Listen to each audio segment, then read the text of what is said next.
prefatory remarks. Namely, what is this all about? Why should one take an interest in these subjects, such as UFOs and so forth? So, to preface that, I'm going to just read a little bit from a conversation between a scholar and a devotee about the Ramayana. And I think this is important because it indicates one of the basic issues we're dealing with here. So, I'll just say call these persons A and B. So A, yes, and then you enter into the third kanda, B, Aranya Kanda. A, Aranya Kanda. That's when you enter into what I call a kind of Walt Disney world, truly another world altogether. A, laughter, I see. B, what I mean is that in it there are talking birds and talking animals and demons and witches and all sorts of wondrous, wonderful things. A, it seems like Walt Disney would be envious of some of those things.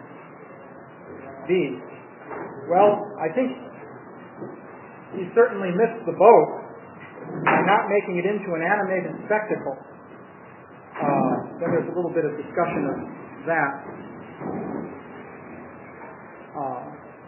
So then, further comment from D.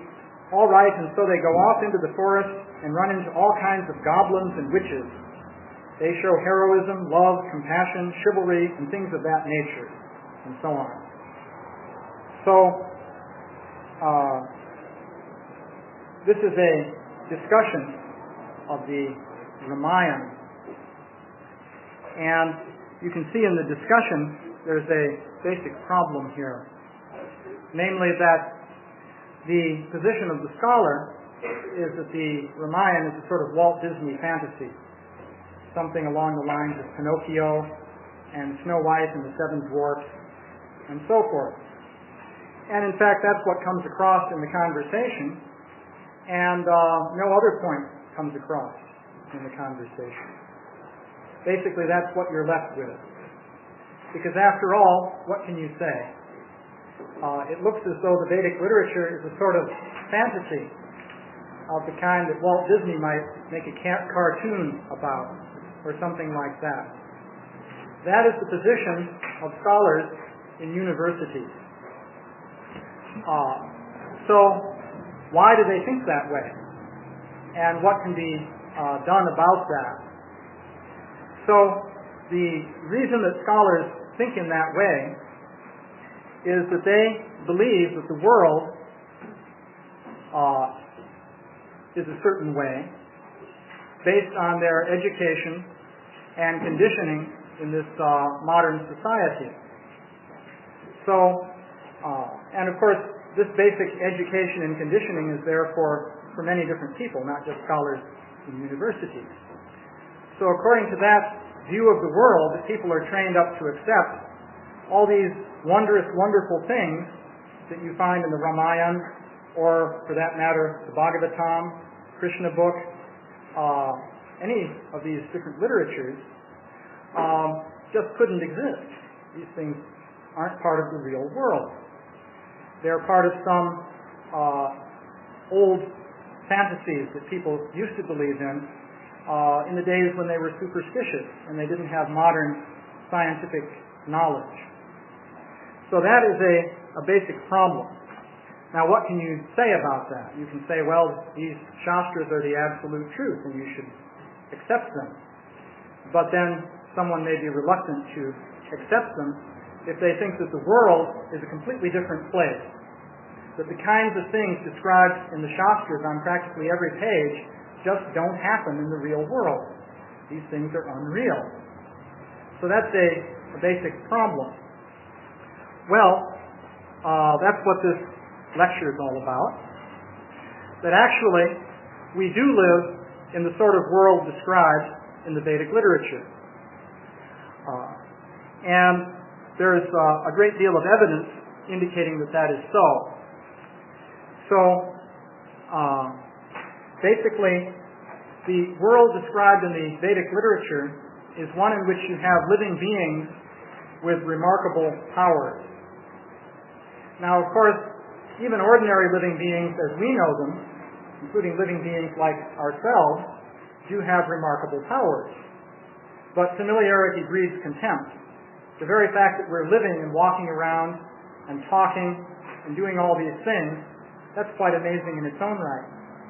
If you study physics and chemistry, learn about covalent bonds and electron orbitals and the periodic table and all that kind of thing, and then you ask, could it be that those atoms and molecules would come together and create human beings that walk around and do all these things that we do every day? That's actually quite incredible. But we're accustomed to this, and so we take it for granted. And of course, science has the theory of evolution to explain where we came from, and so forth. So the Vedic literature, very briefly, is describing a world in which you have 8,400,000 species of life, and of these, 400,000 species are human in form, and most of them are endowed with various mystic powers, which are described in the Vedic literature. In particular, there are the 8 siddhis. There's the Lagima siddhi, for example, which is the power to become lighter than the lightest. You can float through the air. Many different living beings within the universe customarily do that. For example, in the Bhagavatam, there's that painting showing Narada Muni speaking to Vyasadeva. So Vyasadeva is standing on the ground before Narada Muni, and Narada Muni is just hanging in midair in front of him. So this is a very standard thing in Vedic literature. Lagima siddhi, people can levitate. There's Vasita siddhi, the power of mental control. You can exert, if you have this Vasita siddhi, you can exert great hypnotic influence over other persons. This can be exploited in various ways by bogus yogis who pretend to be incarnations of Vishnu and so forth. They can fool people into thinking that they have all kinds of divine qualifications and so on. So the basic picture of the world in the Vedic literature says the world is full of intelligent living beings. Many of them have human form. They're endowed with all kinds of mystic powers. And on a somewhat deeper level, the Vedic literature is saying that we don't see all of reality. We only see certain limited aspects of it. The whole viewpoint of modern science is that gross matter is everything. Of course, science has some aspects which are of things that are not directly visible. For example, neutrinos. You can't see a neutrino. But basically, science is saying that gross matter, as we see it, is the sum and substance of the total reality. Whereas in the Vedic literature, it is saying that there are subtle energies, and there are forms of living beings composed of subtle energy, and beyond that there are spiritual energies and forms of living beings on the spiritual level. And in fact, the subtle type of energy came from the spiritual, and the gross energy that we know came from the subtle energy by a process of controlled creation, ultimately under the control of the Supreme Personality of Godhead. So, it turns out that if you look at available evidence that is out there in the world, you can find a lot of support for this basic picture that is presented in the Vedic literature, which I was just briefly outlining. You can find a lot of evidence that supports this Vedic picture, but which actually is quite contrary to the accepted scientific picture of reality. So one subcategory of that evidence is this evidence concerning UFOs, which I'm talking about today. There are other categories also, but they'll have to be discussed in other presentations. So anyway, now just downstairs, I heard somebody reproducing the theme music of Twilight Zone. This is customary when UFOs are mentioned. It'll happen practically every time. So the idea is that, well, this is really a pretty kooky subject. Obviously something for the National Enquirer and crackpots and so forth. No serious person would want to get involved with this kind of weird subject matter. Well, that is a widespread idea, but a lot of very serious people are getting interested in this subject, especially within recent times. Many scientists have been concerned with the whole question of UFOs starting as far back as about 1947, or even earlier. But 1947 is when things really got going. More recently, there's been this whole phenomenon of UFO abduction, which I'm going to talk about. Just to show you the kind of people who are taking this subject matter seriously, this is a book that just came out. It's by David Jacobs, who is a professor of history at Temple University in Philadelphia. By the way, that's where Ravindra Swarup got his PhD. So he's written a book on UFO abductions. Now those are rather far out stories. The typical UFO abduction account, very briefly, and I'll say more about it later, is one in which a person is carried away into a UFO by strange-looking little beings who usually have very big heads and big eyes, but short and spindly bodies, and so on. So they carry the person off into a UFO, put him on a table, paralyze him physically so that he can't move, and then poke things into his body, scan him with machines, and do all kinds of rather frightening and horrifying procedures, and then take him back so that he lives to tell the tale. There are a lot of accounts like this now. This Professor Jacobs has studied about 60 different individuals, and so he's written a book on the subject. He thinks that these abduction experiences are physically real. In other words, his thesis is that this is really happening. And he thinks that beings are coming from outer space in some kind of flying machine that we call UFOs, for lack of a better word, because U means unidentified. And they're doing these things. So the point is, he's a professor of history. Now there's a foreword to the book by a John Mack, who's a professor of psychiatry at the Harvard University Medical School. So that's another person with quite good qualifications. And he takes this very seriously also. Now it's interesting to see some of the ideas that he comes to here. A basic theme of modern science is that we can basically handle everything using our own intelligence and our own powers. Basically, apart from us human beings here on the earth, there are lower animals and plants and inanimate matter. So we're the most intelligent beings around. We have different problems. We get sick, we die, and so forth. But by learning to manipulate matter using our intelligence, ultimately we can solve all those problems and create a perfect world for ourselves. That's the basic picture of modern science. Unfortunately, in their attempt to do this, the results haven't been too good for the world thus far. It's been a bit of a disaster. So, what then is the relevance of the UFO phenomenon?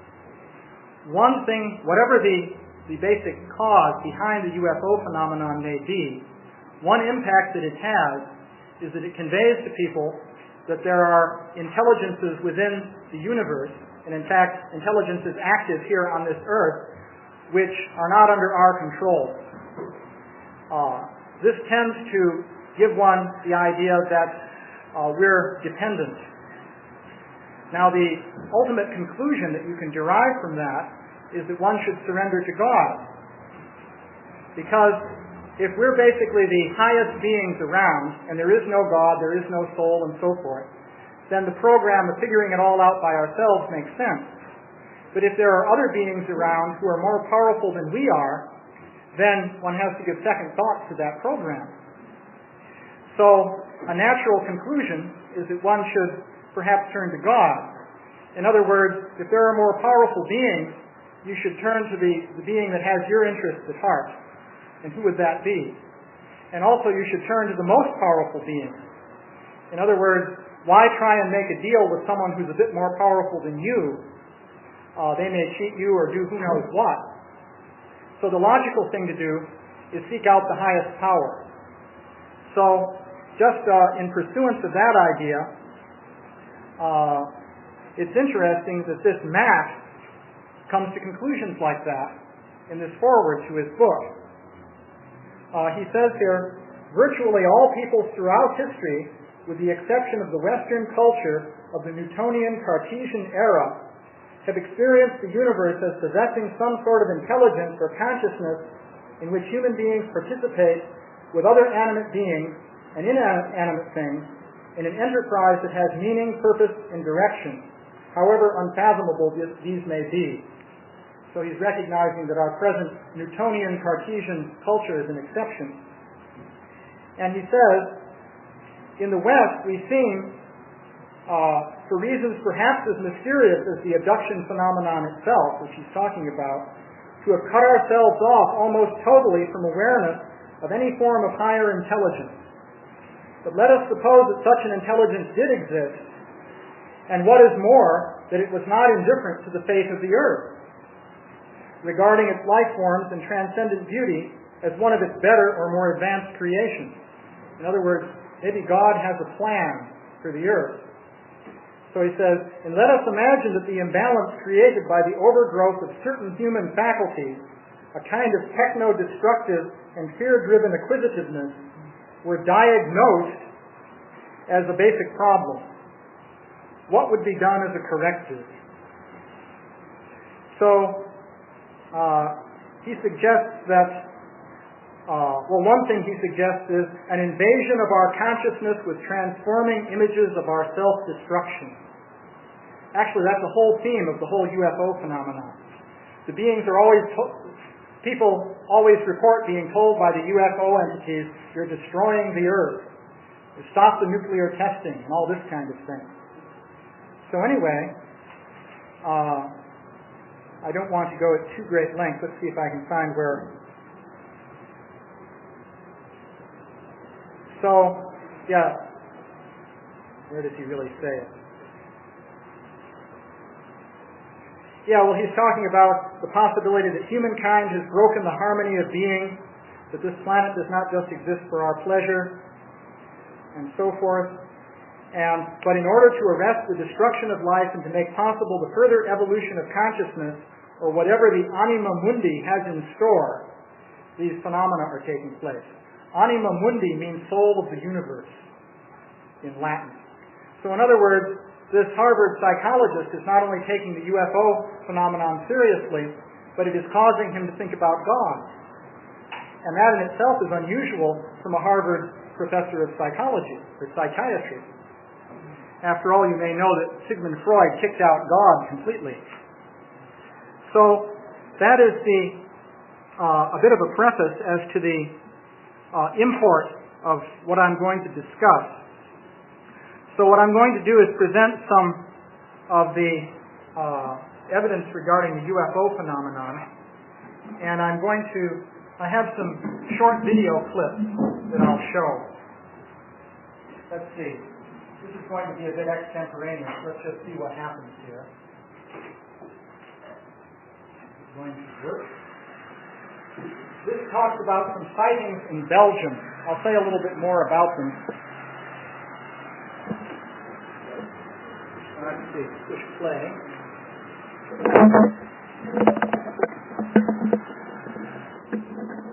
Okay. This is an object that's been sighted over Belgium for over a year. Hundreds of different sightings have been made. These are exclusive, never-before-seen pictures of the UFO that is amazing Europe. There's also a circular They were one. shot by a Belgian family on their way home from a picnic. Hundreds of witnesses, including Air Force personnel, have seen a triangular object flying through the skies over Belgium. Sometimes there is a bright red halo around it. The thing can fly as slowly as 15 miles an hour in total silence.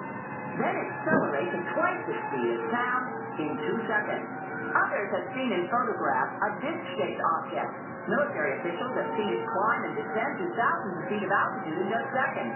It makes right-angled turns. It accelerates at an estimated rate of 40 Gs, a rate that would instantly crush a human pilot. So no one knows what it is, or what they are if there is more than one. Twice so far, strange, acting, inexplicable blips on military radar scopes, followed by a rash of phone calls from citizens, forced the Belgian Air Force to scramble American-made F-16 fighter jets to chase the UFO. Pilots at first refused to talk, but later confirmed they had made contact, but were unable to keep up with the strange object. Even senior Belgian officers admit they cannot explain what is happening. What's the most troubling is that, first of all, the visual sightings on the ground were exceptional. There were about 20 gendarmes, and at the same time we detected actions in the air on the radar screens that were very unconventional. Okay.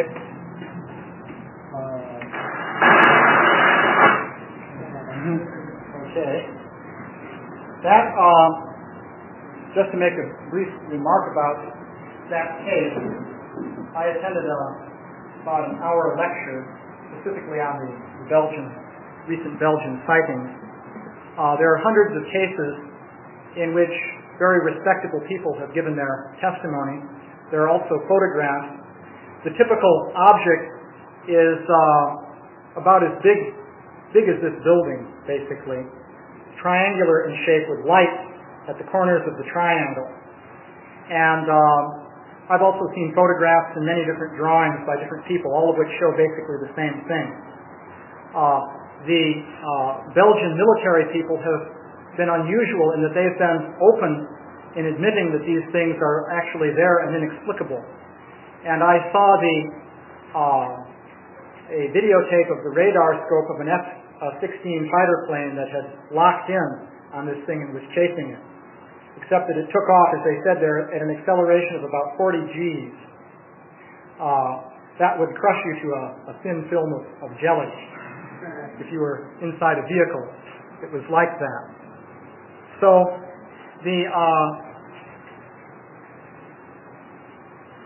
there are many different cases like this. The next thing that I was going to show here is an example of a photograph taken by a guy in New Jersey.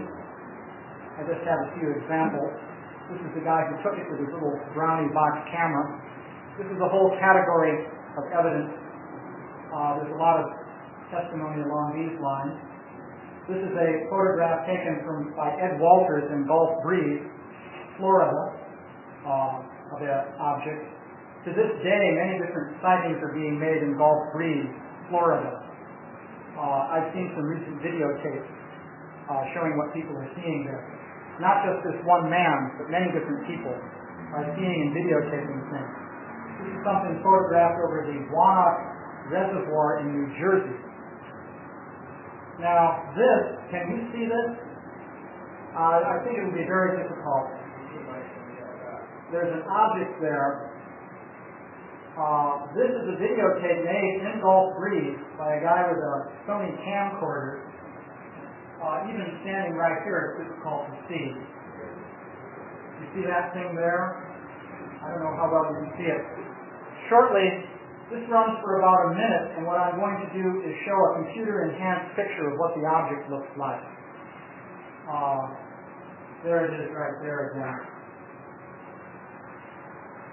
So, basically this object was flying back and forth out behind his home at a distance that appeared to be several hundred feet away. In typical fashion, when it finally goes away, it blinks out. It just disappears. This is a standard feature of these UFOs. That's just about what happened here.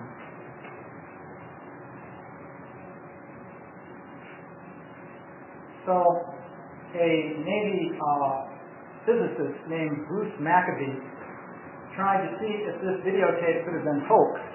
That's always a question with regard to these things. And so he experimented with models in which you suspend a lighted model on a pole and have a person try to videotape it. He found that it wasn't possible to produce a convincing duplicate of the object. This is a computer-enhanced thing that you'll see. You should be able to see it. That's the object there. Can you see that?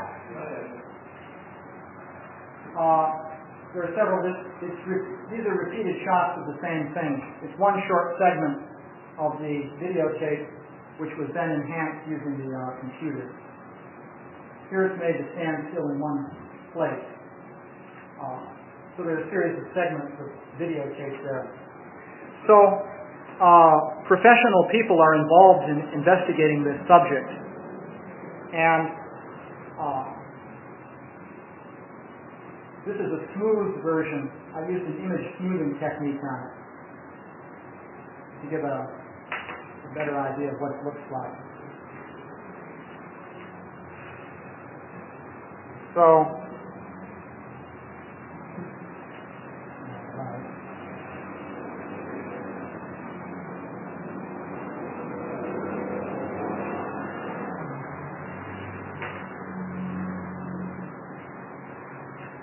this is finally an attempt to get a better magnified view of what the thing looks like.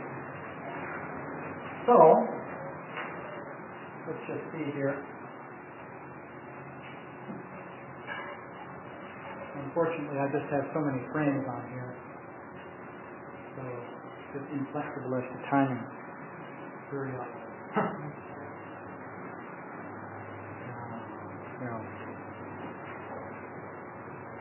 That's another photograph that was taken of this object. That's the famous road shot, right. Now this is a movie that a guy made in Switzerland. Notice the tree carefully. At a certain point you'll see the tree move right now. Oops, the picture flipped just at that moment too. What does that mean? Did the tree move when it went over?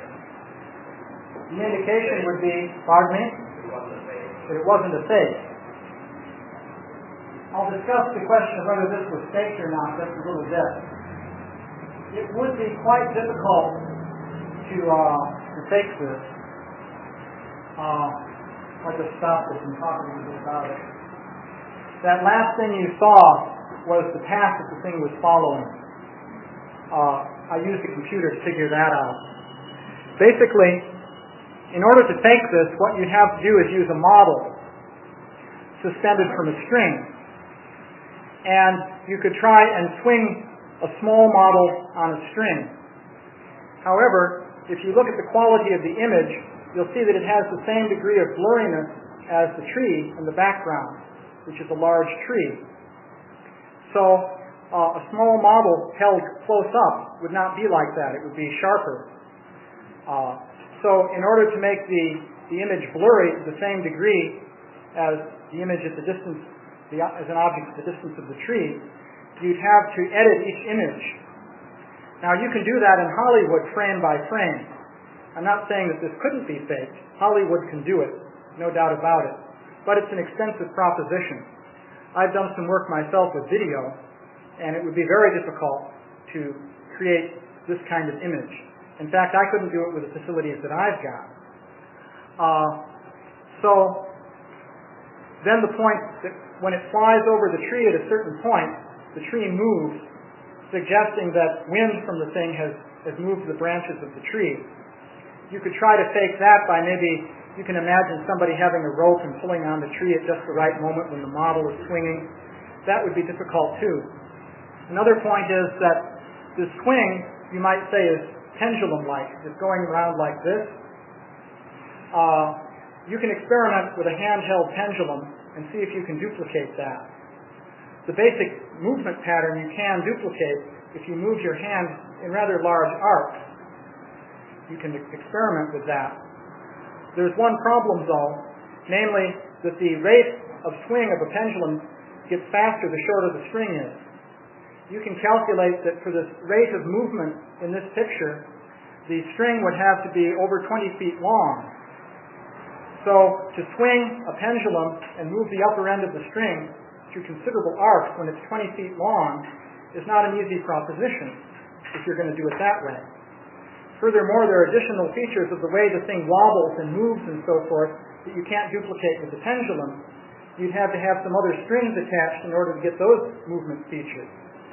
So anyway, that's just some observations on the question of the hoaxing.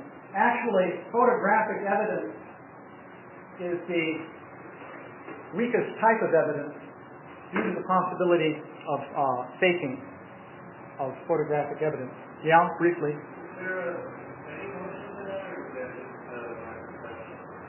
I don't think it was spinning around an axis, but it does some movement like this that is unusual also. If you swing something with a pendulum, flying machines that they couldn't identify. And there have been reports of UFOs that crashed and wreckage that was recovered. Now this may seem like a really remarkable claim, because if a UFO crashed and left wreckage, you'd think that would be very strong evidence. But the claim is also made that the military people have recovered all that wreckage and are keeping the whole thing secret. This is a whole subject about which a great deal has been written. It sounds at first glance like a very fantastic sort of story, but in fact there's a lot of evidence indicating that such things really have happened.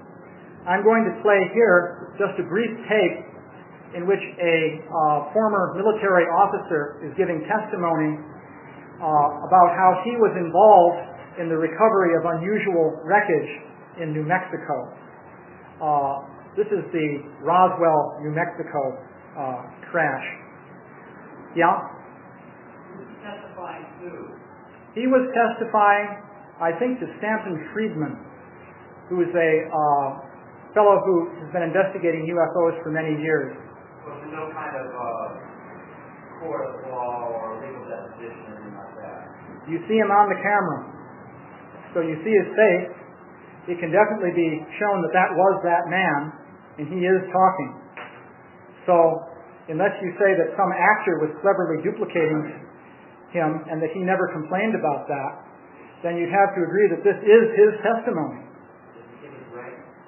He was a major in U.S. Army Air Force intelligence in the 509th Bomber Wing. This was back in the late 1940s, based in Roswell, New Mexico. So he's an authentic person. I would think that if they're faking him, then surely that would have been exposed. So not only has this man testified, but they have testimony that is videotaped that I've seen personally of about 15 other people who give corroborating testimony regarding this particular event.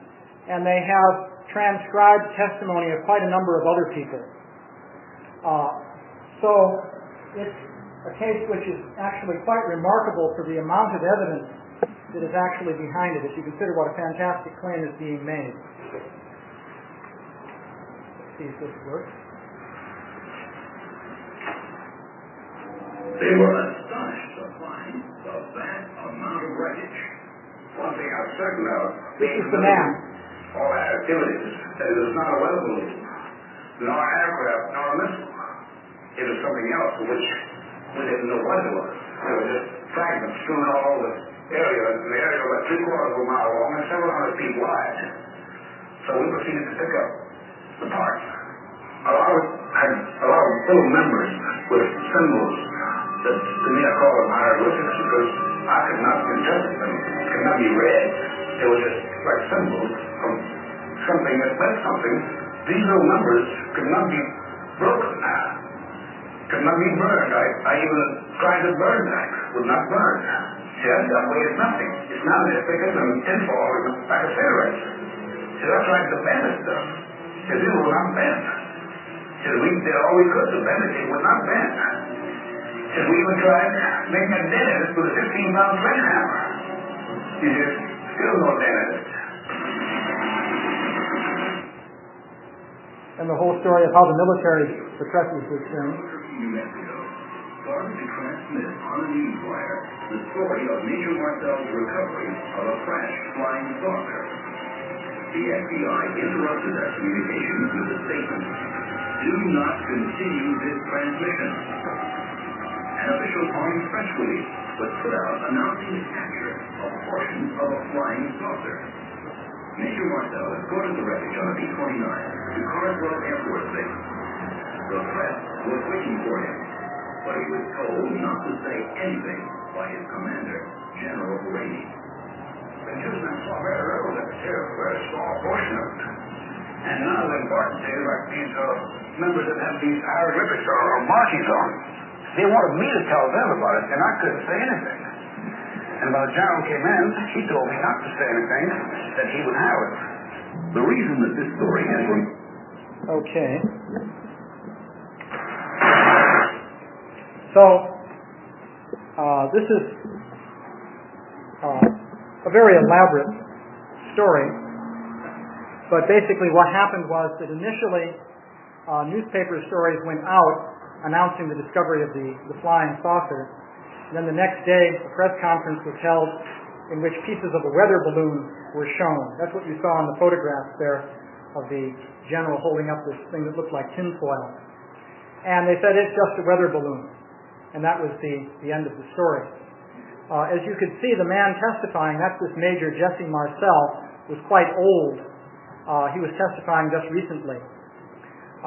It seems that many of these people, as they got old, decided that they would reveal the story before they passed on. So there's a great deal of material along these lines. Now I'm going to show you another thing here on a different line. This is highly scientific. In France, there's a study group sponsored by the government with a long French name. The initials for it are GEPAN. But it's a scientific study group for studying UFOs. So one famous case that they studied occurred in a place in France called Trans-en-Provence. Basically what happened was that there was a farmer there who was out in his fields one day, and he saw this disc-shaped object come flying through the air and land in his field. And it was there for about 2 or 3 minutes, he said. He was just staring at the thing. And then it took off. And that's all that happened. So when he went to the spot, he found that the earth had been dented in and blackened. So there was a very noticeable mark there, and all the plants where the thing landed had been burned. So he went to his neighbors, and they came and saw it, and they called the police, and eventually the study group was brought in.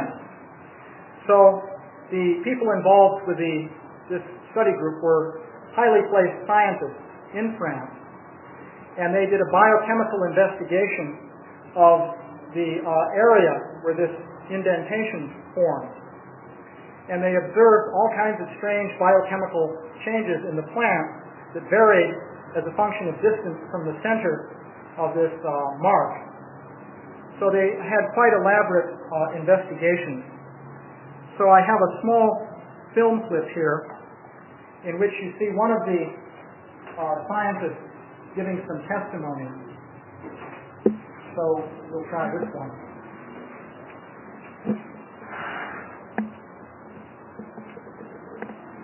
Samples of herbicide in the soil, no traces of anything. This is just an actor here. Someone wanted to create this. They would need more years of study than you and I have together. And they'd also have to have a greater knowledge of toxic compounds than exists anywhere. I cut in a little bit before when I wanted to, but yeah, it's okay. I'm a scientist. The lab results were astounding. Based on the way the ground was impacted, whatever had landed that day in Renato's garden weighed 3.5 to 5 tons, and it heated the soil to an extreme temperature of 1100 to 1500 degrees Fahrenheit. So it's now This is the real man. that in time and in distance, all the biochemical findings are consistent with the description given by the witness. And it is probably the first time in the world, to my knowledge, that such a complete set of data has been obtained on such cases of UFO landings. En effet, nous étions, in effect, we were in the presence of an unidentified phenomenon, which had been witnessed and that had left traces in the soil and surrounding environment.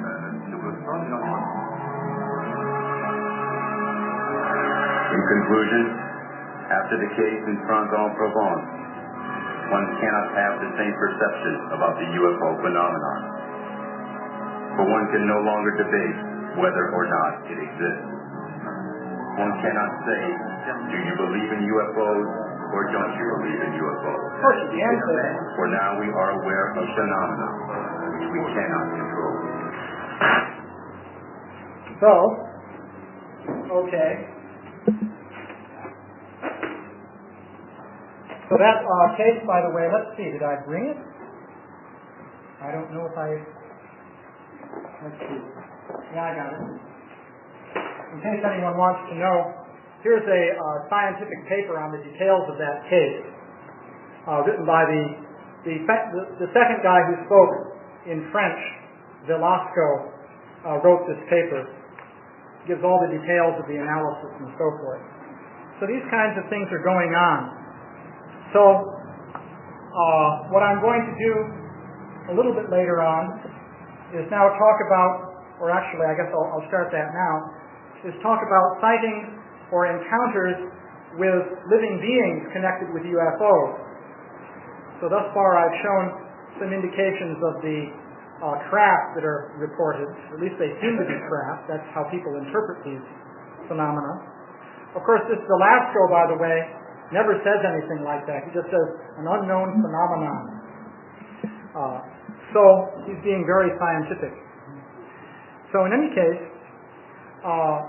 since the 1940s, people have reported meeting strange-looking beings in connection with UFOs. Now, it was only in the 1960s, in fact the late 1960s, that this became acceptable for discussion, even among people who study UFOs, what to speak of anyone else. Back in the 50s and 40s, even people who studied UFOs thought that it was just crazy when people reported seeing these little men. The beings that people report seeing typically have basically human form. There are different basic types of beings described. One type consists of beings that are quite short, with very large heads. They're said to have very large eyes, but the other features of the face are somewhat vestigial. The mouth is very small. It's described as being like a slit, usually. The nose is undeveloped and so forth. But at the same time, they do have a mouth, they do have a nose, they have all the basic human features. It's just that the proportions are unusual from our point of view. So this is one basic type of entity which is reported. They wear clothes. Very often they're described as wearing one-piece suits. In other cases, though, they're described as wearing rather outlandish outfits with funny collars and insignia with serpents and things like that. So in some cases they've been known to wear capes and jeweled pendants. Right. So in any case, there are other types of beings described also. There are tall beings described that are said to look quite beautiful and have unusual eyes. The eyes are usually described as being slanted and sometimes as being pink in color. In other cases, the eyes are described as having cat-like pupils, vertical slit pupils. No, there's another category still. These tend to be short, uglier looking ones. But they have, pardon me? These are the proverbial little green men. Well, very few of them are described as green. One or two reports are like that. Basically, their skin complexion is described as being grayish very often. Very often it's pointed out also that they don't have hair, typically, these short ones that is, and they don't seem to have veins or anything like that. It's very unusual looking. So, in any case, these were being reported way back in the late 40s. Yeah? What percentage are handsome or beautiful, as you're saying, in comparison to the ones I've only heard of as being fit? It's hard to say what the percentage is because you have sampling errors.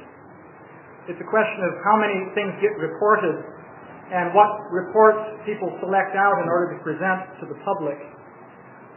Because of this kind of problem, it's difficult to get a real idea of the proportions of different kinds of sightings. I think you have to accumulate a lot of data before you can really get a feel for that. So, as I was saying, in the 40s and 50s, this data was mainly censored. For example, the U.S. Air Force ran this Project Blue Book for investigating UFOs for many years, but they just automatically threw any of these entity reports into what they called the crackpot file, which is circular and is sitting next to your desk. However, in the starting in 1961, there was a famous case of Betty and Barney Hill. This was a biracial couple who were traveling home from a vacation trip through New Hampshire. It was about midnight because they were very, very late getting home, traveling at night. So they maintained that a UFO came down and they had this experience of seeing entities on the UFO, and they got in their car and drove off in a state of fear, and the next thing they knew, they were about a couple hundred miles down the road without any memory of what had happened in the interval. And at first they didn't think too much about it. When they got home, they found that they were a couple hours late and they couldn't account for that missing period of time. But they began having nightmares, and Barney Hill began developing ulcers, and so they finally went to a psychiatrist to try and figure out what went wrong, to a Dr. Simon in Boston. So the psychiatrist used hypnotherapy to try and recover any memories that they may have had of some traumatic experience that may have been the cause of their problem. So these accounts came out of what later became a classical UFO abduction. That is to say, they remembered that they were driving along in their car. For some reason, they pulled off the main road and went up a narrow road out into the woods, even though they had no reason to do it. When they got to the end of the road, this UFO was parked there. These strange little men surrounded their car, took them out of the car, onto the UFO, and subjected them to a kind of medical examination, which involved a whole series of different procedures, and then took them back. So that was their story. That was the first famous story of this kind of thing. Since then, there have been many stories like that. So I brought as one exhibit, just to talk a little bit about this. This is a write-up that one man made. This isn't published. This is privately circulated. He's spoken about this in public lectures, however. So I attended a lecture that he gave, and then I talked with him later on for about a good hour. So I had personal experience with what this man was like, what sort of person he was. So this fellow, his name is John Salter. He's a sociology professor at University of North Dakota, and also he was involved in the civil rights movement with Martin Luther King and in other social justice type causes for many years. So that's his background. So I talked with him for some time, and he's a very level-headed, practical sort of person.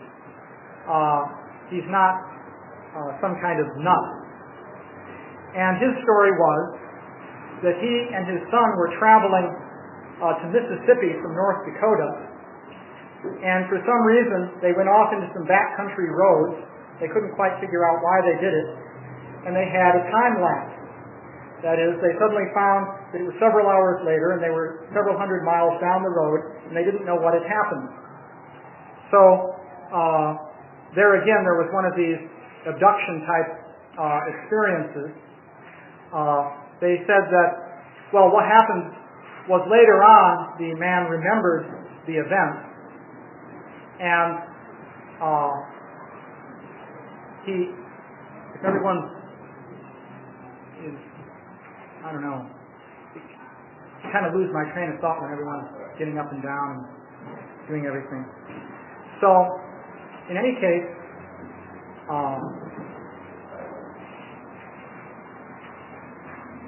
so in this case also, he reported that later on he spontaneously remembered, without the aid of hypnosis in this case, that they had gone down this little dirt road into the woods. Some little men stopped them and took them out of their car, took them down a path into a clearing in the woods, and this UFO was parked there, and they were taken on board and given the examination and so on and so forth. So that's an example of the kind of testimony that is there. So what I want to do right now is say a little bit about the relevance of the reports people make of these entities to the Vedic literature. So it turns out that the features that people ascribe to these entities are all described within the Bhagavatam. So I'm going to give a series of examples here indicating this kind of thing. I have these in a sort of random order. One feature is quite unusual. Well, just to start with something a little less unusual, the beings float through the air. This is typically described. For example, here's the testimony of a Air Force sergeant named Charles Moody.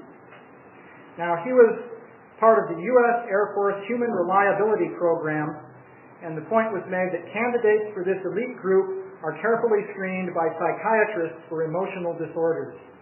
So just to become a member of that group, you had to be screened by psychiatrists and so forth.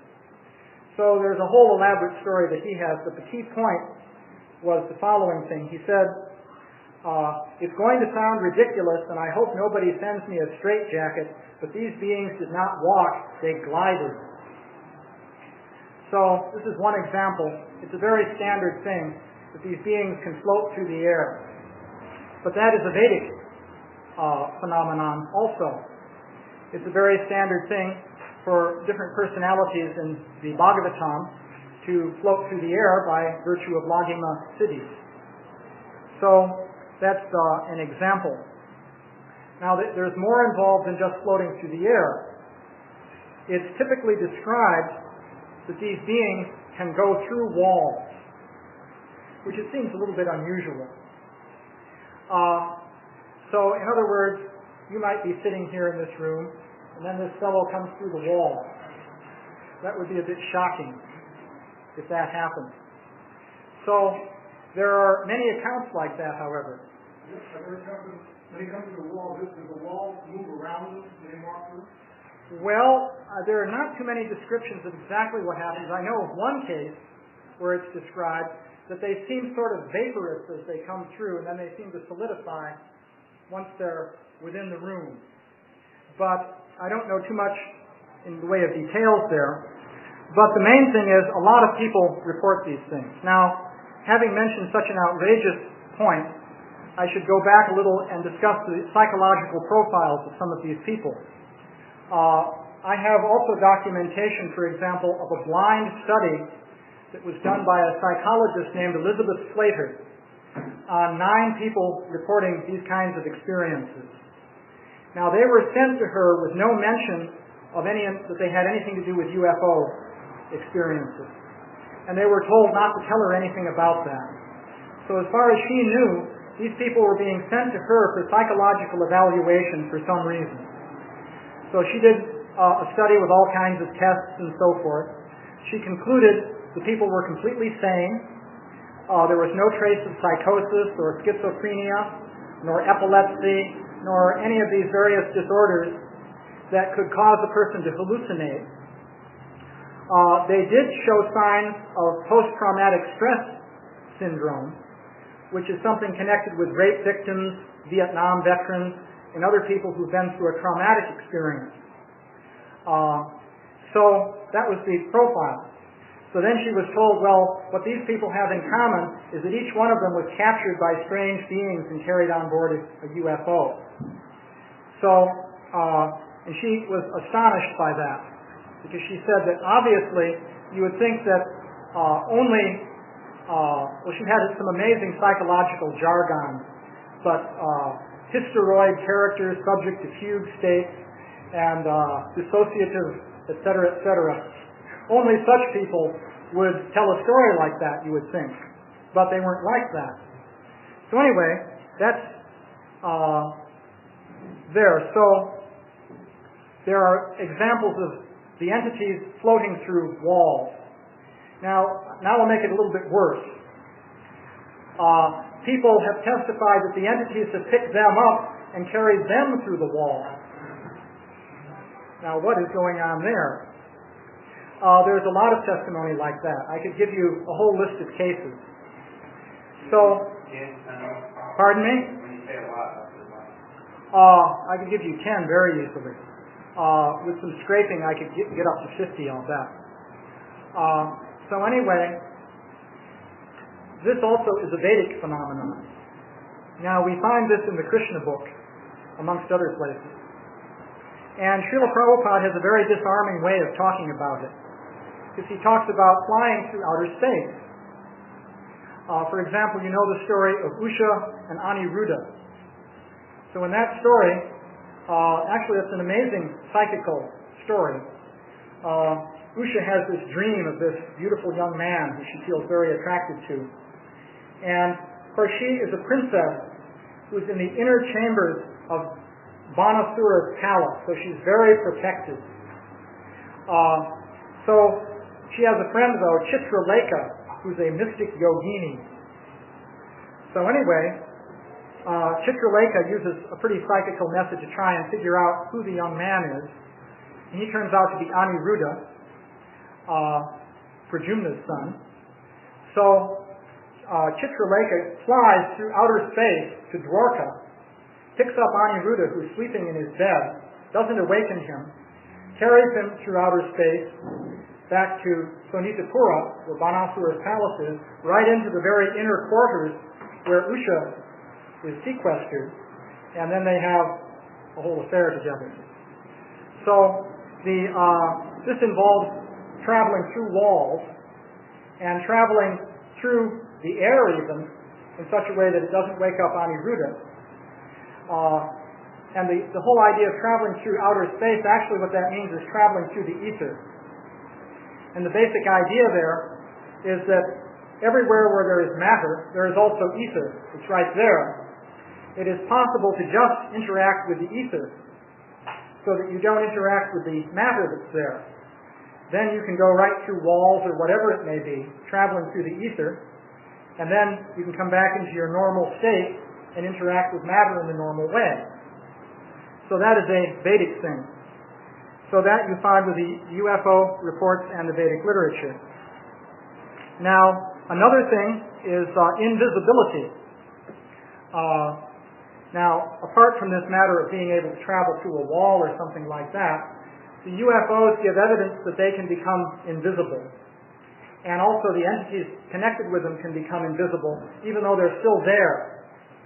Now, an example of that, there was a case of a man named Maurice Massé, just to give one example. This, again, was a French case. Massé was a farmer. He was growing lavender. So he had a big field of it. So this UFO came down, and a little man got out, The man levitated into the air. He was one of these big-headed guys with the large eyes and so forth. Then he got back in his UFO. The UFO moved a few feet and vanished from sight. It just blinked out. Suddenly it wasn't there. This was broad daylight. So he could just see it wasn't there anymore. But the track that it left as it flew continued across his field for about 400 feet. So, because the lavender crop was pushed down, leaving a track for about 400 feet. So the indication is that the UFO blinked out. It became invisible, but it was still there moving and producing wind. So that's also a Vedic thing. This is known as antardana. So one nice example of that is in the case of Krishna's battle with the Sauba, the airplane of Salva. Of course, you know that story from Krishna book, and that's in the 10th canto of the Srimad Bhagavatam. Of course, briefly, the story is that Salva acquired this airplane. Srila Prabhupada calls it an airplane, but actually it's not like any airplane that you normally see. It's described that it could appear and disappear. Sometimes multiple images of it would appear. That is, there seem to be several of them in the sky. Other times you'd see it hovering somewhere, and so on and so forth. In one part of the description in Mahabharata of Krishna's battle with the Soba, it says that the Danava soldiers on the Soba vehicle were laughing and shouting all kinds of insults at Krishna in harsh voices. And it also said they were very disheveled looking. So, and then the whole thing vanished from sight. It disappeared, but you could still hear them shouting all these. All the Danava soldiers were slain upon the Shoba. So, anyway, that's invisibility. Let's see. Now, of course, another thing is telepathy. Telepathic communication is a very standard thing in Vedic literature. In fact, the Bhagavad Gita is even communicated that way to Sanjaya by the mercy of Vyasadeva. So, in these UFO cases, the beings very often communicate with the humans that they contact, but in almost every case it is said that this is telepathic. There are a few cases where it is said that ordinary vocal language was used and a translating machine was used. There are a few cases like that.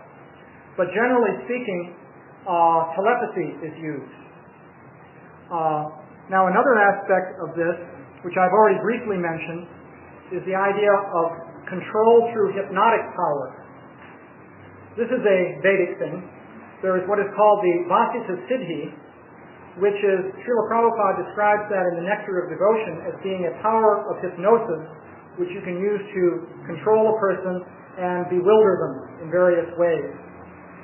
So, as I mentioned, in these UFO abduction cases, typically what happens is the person will be guided to some remote spot where the actual encounter takes place. And they don't understand why they went there. They just feel impelled to go out and drive to some particular place. So, it's interesting that apparently people can do that also. I did some research on that. Yeah, people can cause a person to go and travel to a certain spot. There are two cases of research along those lines that I know of. One was in Russia in about the 1930s. There was a professor named Vasiliev who did research on remote hypnosis. He was able to show that you could influence a person in Leningrad from the city of Sevastopol. Leningrad is up near the Baltic Sea, and Sevastopol is down near the Black Sea. So someone in Sevastopol could give a hypnotic command to someone in Leningrad to go to sleep. And they had their watches synchronized, and people were observing and so forth. And they found that you could give good statistical evidence that it worked.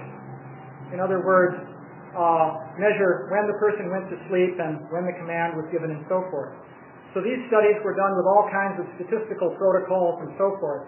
But one that's more interesting from a sort of storytelling viewpoint is the case in France, in which some psychical researchers were trying this. So Dr. Guibert, this was in Le Havre, France, decided that he would call a certain woman who was a patient of his to his home hypnotically. So it was agreed that he would do this at a certain time, and the woman was not told anything about this plan. But the other scientists who were involved with this hid out near her home in order to see what would happen.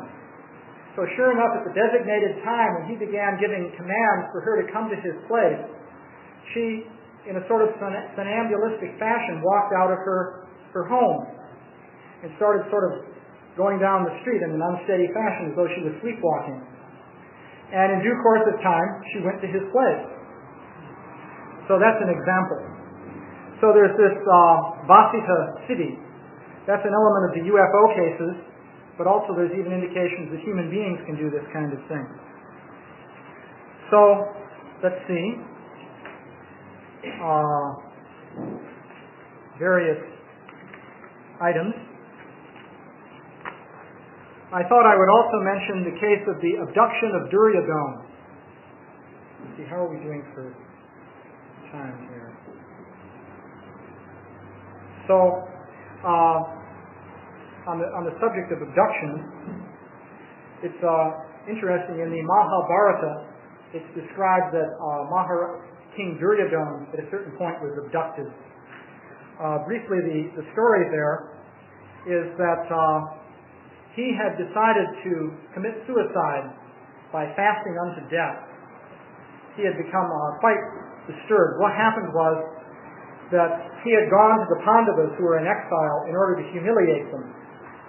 And so his idea was he would parade in front of them with all his finery, and they were there in the forest wearing bark clothes and so forth. And thus he would totally lord it over them.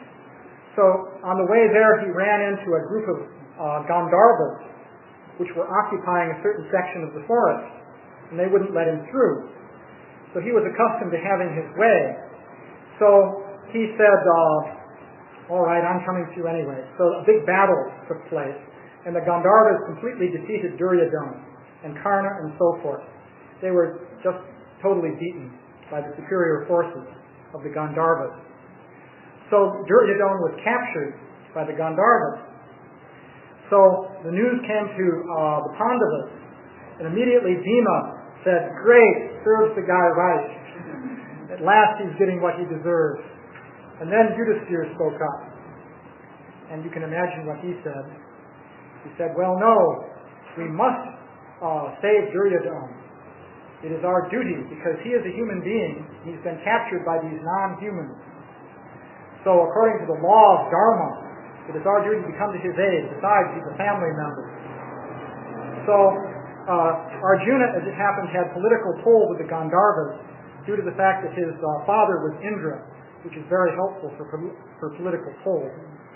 So he spoke to the Gandharva chieftain, and Duryodhana was released. But he was totally humiliated by this. Here his enemy had arranged for his release. So he decided he would fast unto death. So meanwhile, down in Patala Loka, the Danavas got wind of this, and they sent a mysterious woman named Kritya to get Duryodhana and take him to Patala Loka. So sure enough, Kritya appeared before Duryodhana, grabbed a hold of him, and carried him to Patala Loka. Now this is another example of carrying a body through matter, because to go to Patala Loka, you go through the earth. So he was then brought into the presence of the Danavas, and they talked things over with him. And they explained that they had actually engineered his body. They were involved in his very birth. Actually, he was part of a very long-term plan that they had to take over the world. In fact, they specifically mentioned that they had arranged for the upper part of his body to be as hard as diamonds and to be invulnerable to any weapon. However, they had not arranged this for the lower part of his body. So, in any case, There's an interesting feature of this involving mind control, which I thought was interesting. This is how the Danavas described what would happen in the Battle of Kurukshetra. Mind control would be used in order to win the battle. They said, other Asuras will take possession of Bhishma, Drona, Kripa, and the others, and possessed by them, they will fight your enemies ruthlessly. When they engage in battle, best of the Kurus, they will give no quarter to either sons or brothers, parents or relatives, students or kinsmen, the young or the old.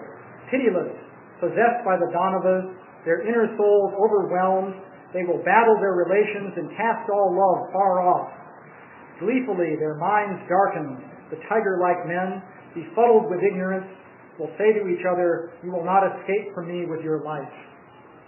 So this was the idea. The Danavas would control the minds of Bhishma and Kripa and so forth and turn them against the Pandavas. So, okay. Let's see, what do we have next here? Little, yeah? One note on that, Kripya. Yeah? Maybe a class of female creations or humans that work. Oh, really? The same thing was done by Thompson. He created that people animated Greece. Yeah? And he worded in text as picture. Really? Yes. I think it's maybe a class of female Tahini. That's interesting.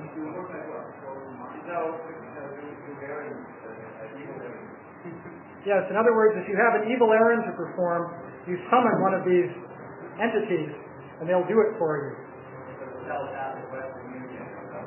Well, yeah, they summoned her up. Well, I'll have to tell you a Whitley Strieber story. Because he has the same story. Let me see, I've got that here someplace. Oh, here it is. Okay. This is what he reported. Now, I don't know if he read about Kripya, but he said that he woke up in the dark of night, and this strange female being was there. Not too human-looking, with the big eyes and the spindly limbs and the whole thing. But anyway, she controlled his movements, and floated him out of the room, he said. He said, if I walked, everything was normal, but if I stopped, I began to float along. I could feel her pushing from behind. I had no control over my direction. I was not moving, I was being moved. So that's how he described the experience. So, according to his story, he was moved through the rooms of his house. So, it seemed normal, it looked like the regular rooms. He was floating along until they came to the door of his house.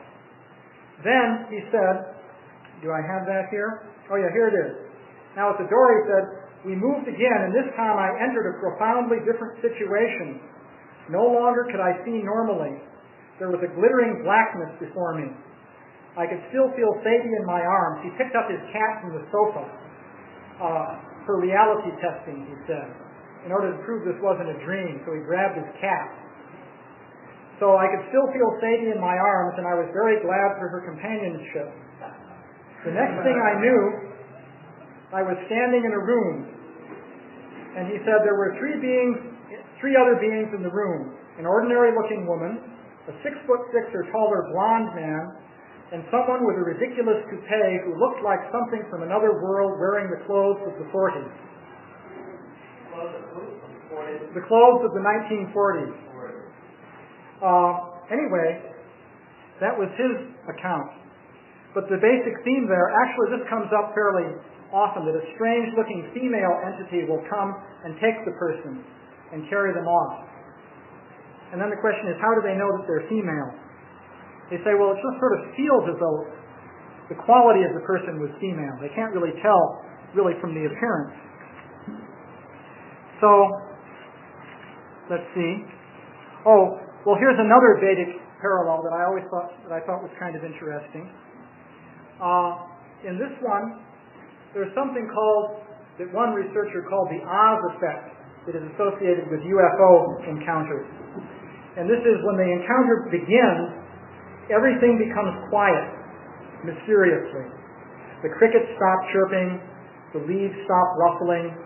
It's like there's a deathly stillness. So this comes up in one report after another. There are many different examples of it. So you find the same thing in Vedic literature. For example, when Ravana came to kidnap Sita, it's described in the Ramayana that the leaves stopped rustling, the birds stopped chirping, the river Godavari or Godavari stopped. You couldn't hear the rippling sound anymore. It became silent, and so forth. So there are different examples like that. So, okay, little interlude here. Where am I? Okay. Just to give you another example of the kind of testimony that exists.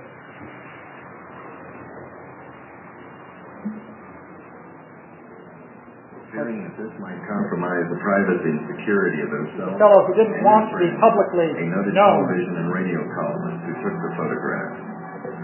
After a lengthy discussion, Janishi assures the witness that his identity will be cloaked. You want to see them? Yeah. Those pictures were taken, some by the gentleman you're talking about, and some by his mother, were they not? Just by him. By his wife. I don't know which one took his mother. I think his or her mother was kind of old, and she didn't have any photography stuff. Did they ever see the spacecraft on or near the ground? Well, just right over the house. Just over the house. Yeah, just flying. You know, there's a lot of pictures here. As far as I know, no one has ever seen these photographs except for people I described. Here is like this one's flying directly over the house. Right over the house. Right over the house. Here it is with the top of the capsule raised. He said that capsule went up and down on top. Changed elevation, sometimes it was higher and sometimes... Well, you will see in this one, there's no top to the thing. This is going over the house also. This is the same photograph that is further over the house. See, this is going over the house. He took another picture that got over the house. That's interesting. And then as it went out in the field, it elevated this little thing on top of bubble on top. That accounts for some of the changing shapes that we get reported. And here's one again in the open field, just over a cornfield, way out over the trees. He said the motion pictures are extremely good. He said, oh, yeah, I think that. But because he got to go over the house and in the woods and out in the field and all that kind of stuff. They said it was tremendous pictures. Could you give us his telephone number again and let us call him? I won't unless I call him. I'm not perfectly honest with you. We'll pay for the call if you call him and ask him if he will talk. We'll give him a control name. We won't reveal his identity or location. We can promise all of those things and give proof of it. These are just photographs that you can take pictures of. And like this is one that's going into the trees and going a little further and so on and so forth. And because of his wife, I don't feel like he'll ever do anything as long as he's living. Because she is still terrifying. Yeah. Totally. And they're very nice people. And they're very rich people. Okay, so what it takes, what they did protect their money and they could, but they didn't seem to bother. They got scared. He said, eventually, these people are going to contact you. He says, if you start this thing up, they're going to contact you. He says, and I know what I'm talking about. I've talked to other people who've been through this thing. He says, that's the reason we're totally silent. He says, so if you want all the publicity and all the headaches you never get, you start revealing it. And now I don't know whether I should listen or not. That's one case. Let's see what we got. I was awakened by a sound. I thought it was a helicopter. Another right example. here in the backyard. And, I woke up and the whole entire inside of my house was lit up real bright, and outside real bright. So I finally got to the window and bedroom window and looked out and didn't see any crash of a helicopter. The first thing I seen was just a most perfect flying saucer you ever see. And I never believed in them, but I've seen that one. I believe in them now. But it was over the whole structure of these pine trees here. Right here up. It's about 70 foot in circumference, approximately 2 stories high. I viewed it for approximately 3 minutes. But in turn, I had a broke leg, and I grabbed one of my crutches and finally hit my wife in the leg and got her awakened, and she got to the window, and she said, oh my gosh, how beautiful. So it was sitting there, hovering over these pine trees, and as it was hovering over the trees, it was still floating, just up and down motion, clockwise, just like that. And when it got ready to leave, it just turned up, tipped up on the edge, and just went off like a streak of light. The saucer landed in his front yard, came down in his front yard. They went to his house, and he drew this sketch here. And about an hour and a half later, the Easley Sheriff's Department called me and asked could they come down and me draw a sketch of the saucer that was here in the backyard. I said, sure. So they came down, across an hour and a half. I drew this sketch here of the saucer, and not even seeing this. Like I drew mine, they compared it, and you see how close they are. Right. And they didn't even, I didn't even know that they had a sketch. That he drew. Didn't even know anyone else had seen it. The UFO bore a striking Yeah? In April, I went to a UFO convention here. There's one lady who described one of the aliens as grasshoppers. 7-foot grasshoppers. 7-foot grasshoppers. Well, Do you have any accounts like that? some of the descriptions of these beings say that they look exceedingly emaciated, so people compare them to insects. The basic account that you get is that you have a human form, but the arms and legs are very stick-like in many cases. That's one aspect. Yeah? How about like when you start talking about on your like the myth? Well, we won't get into the business here. No, anyway, we're doing this for Krishna consciousness. So, in any case, let's see. See where I was here.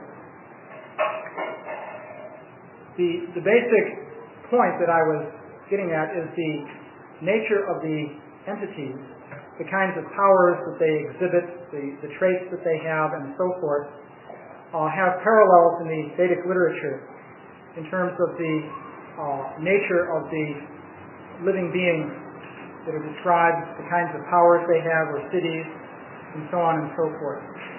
So there are considerable parallels there. I'll mention one other parallel that I always thought was kind of interesting. This is the creation of illusory animal forms. That is connected also with UFOs. Now, one case I have in the UFO domain would be a case of a girl given the pseudonym of Virginia Horton, not her real name, who was lured through the woods by a deer she said was very fascinating. It was like a conscious deer. And later on, under hypnosis, it was revealed that she had a UFO encounter out in the woods. Typical thing with different entities and so forth. So I thought that was interesting if you consider the story, for example, in the Ramayana of the deer which lures Lakshman and Lord Ramachandra away from Sita. In that case, of course, Marichi, the Rakshasa, was assuming the form of a deer. But significantly, when he was shot by Lord Ramachandra, the dead body that wound up there was that of the Rakshasa. So in that case, that was an illusory form that he was projecting, and as soon as he died, he went back to his normal form. Some of the demons in Krishna's pastimes, however, did a different thing. They actually assumed a physical form, and then when they died, the dead body that was left was of that physical form. For example, Aghasura. His body was left drying up for a year, actually. So there seem to be two different ways of doing it. But in any case, the projection of illusory forms is another thing that you find in the UFO phenomena. So let's see. There are two additional areas to discuss. There's the heavy negative material, and then there's the more positive, encouraging material. Let's see. I guess, to be perfectly honest, I should go into some of the heavy negative material also. So, there are cases in which, in these UFO encounters, people are quite thoroughly traumatized, and there have been cases where people are attacked, it would appear, with some kind of weapons. Very often, they get zapped with a beam of light.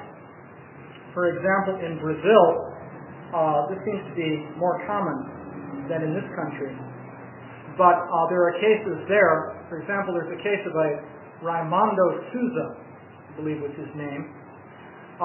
He was a fellow who used to go hunting out in the forest, back when they still had forests in Brazil.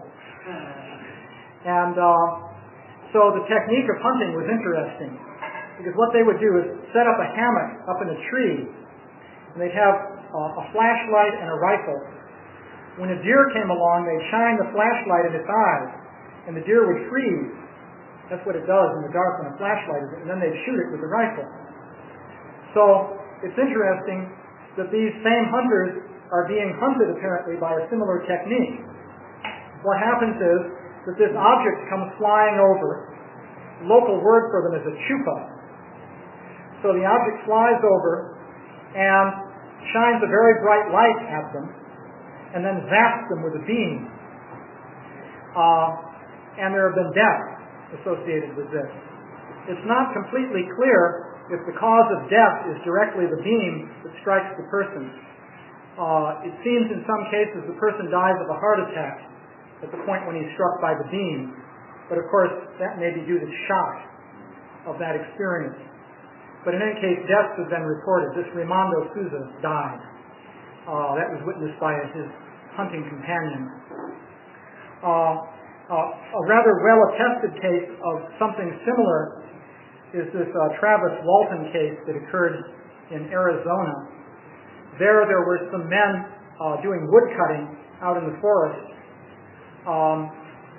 and they testified that they were going home from work on this road through the woods. They saw this UFO hovering, glowing thing hovering in the air. One of them, named Travis Walton, got out of their truck and walked towards it out of curiosity. And the others were frightened, and they stayed in the truck and were shouting at him, don't go near that thing. So he went right up to it, and suddenly he was struck by a bluish beam of light. He didn't know that himself. In his experience, suddenly he just was knocked out.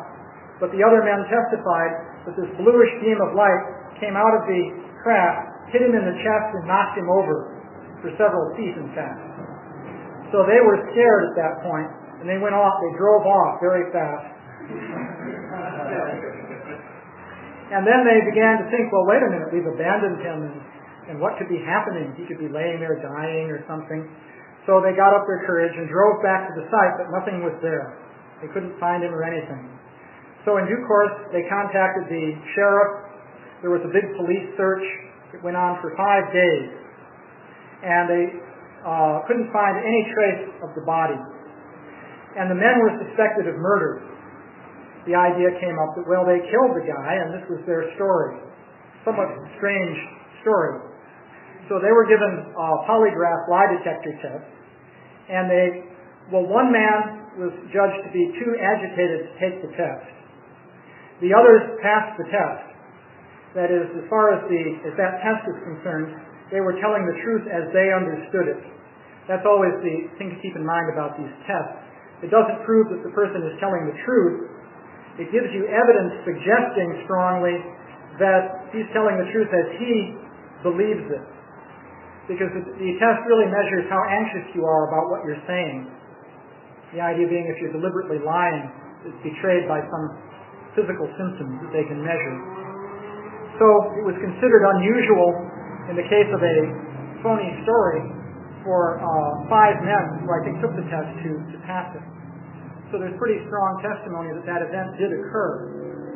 In that case, Travis Walton appeared after 5 days.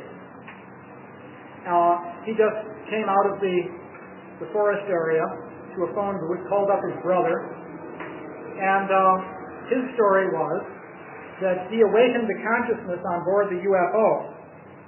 In other words, he remembered walking towards it, seeing it, and then suddenly, with great pain, he awoke to consciousness, and he was in the UFO, and these strange-looking entities were standing around him, and they had some kind of apparatus on his chest. So then he gave a whole story of what happened on the UFO. But his experience there lasted for about an hour and a half, and the rest of the 5 days was not accounted for. And to my knowledge, he never did find out what happened during the rest of the time. So anyway, that's another case of violence. What I thought I would do, see if we have some time, I have here a section of a videotape which is testimony under hypnosis of a lady who observed a cattle mutilation taking place on board a UFO. Now, cattle mutilation is another whole topic that one could discuss, but this has been happening at regular intervals in the United States and other countries. What happens is that farm animals such as cows and horses are found dead in the fields with organs cut out of them with surgical precision. Very often it's the genitals, or one eye will be removed, or the heart will be removed. And they observe that the cuts show signs of high temperature. If you look at the flesh under a microscope, there's signs of burning along the cut, which is very precise. And also, typically there's no blood found in the bodies of the animals. And, to make it more interesting, the animal may be found in an area of soft ground where you'd expect tracks leading up to it and away from it if somebody came up to the animal to do this kind of thing, but there are no tracks. So these are mysterious cases. People have connected numerous, very numerous, thousands of cases. And I could show you dozens of newspaper clippings, about this subject. Do they have any explanation on your Jack the Rippers out there? Well, the explanations people have offered is, the standard explanation you'll hear is that, well, predators do it, like, well, coyotes, but coyotes don't do that. Laser surgery? No laser surgery from coyotes. The next one is satanic cults. Satanic cults may do some things like that, for all you know, but you would think that if this was being done by human beings, then some of them would have been apprehended by now, and if they were apprehended and brought to trial for doing this, brought to trial for such a thing. So why would the police turn a blind eye to that kind of activity? I can see with drug smuggling, but this is another thing. Anything related to the military? Pardon me? Anything related to the military? I heard they're using high-powered wave beams in their battles, like in the invasion of Panama. Yeah, why the military would kill cows on farmers' property is another. I heard they went up to residential neighborhoods in Panama during that invasion. They were using high-powered lasers with cutting cars in half. Well, I don't know, maybe they did, but that's military operation. When you invade a country, you do things like that. But anyway, but in Colorado, it's another thing. So, I have testimony here of a woman describing seeing a calf being cut up on board a UFO. So that is I'll just play a little bit of it. Just for the, yeah?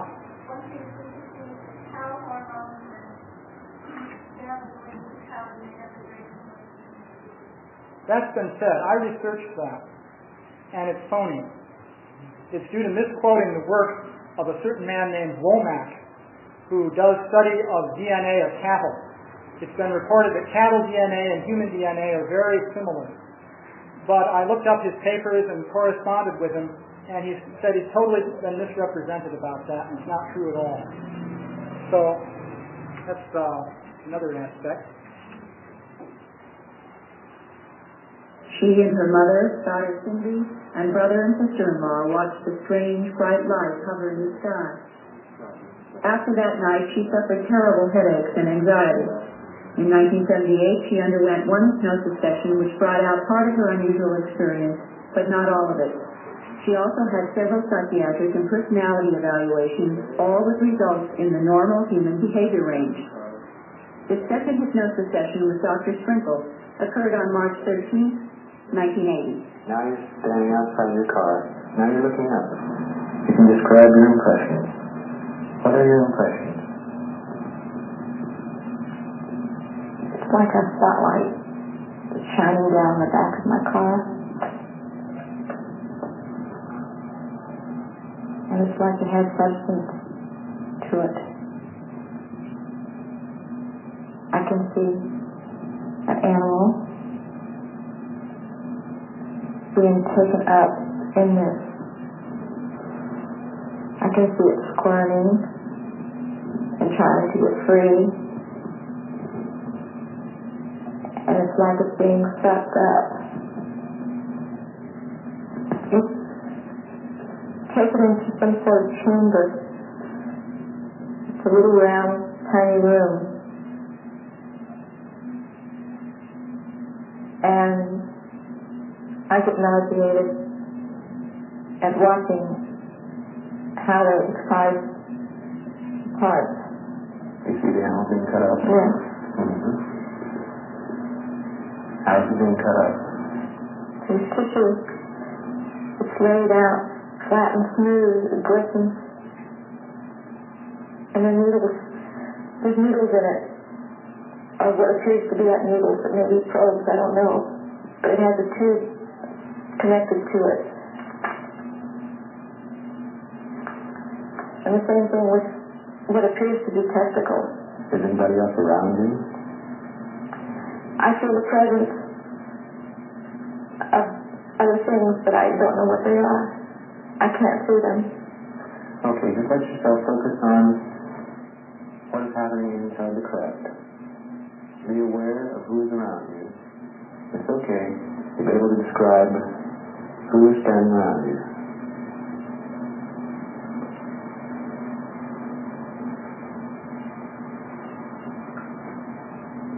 It appears to be two little men. Two little men? Mm-hmm. How do they look?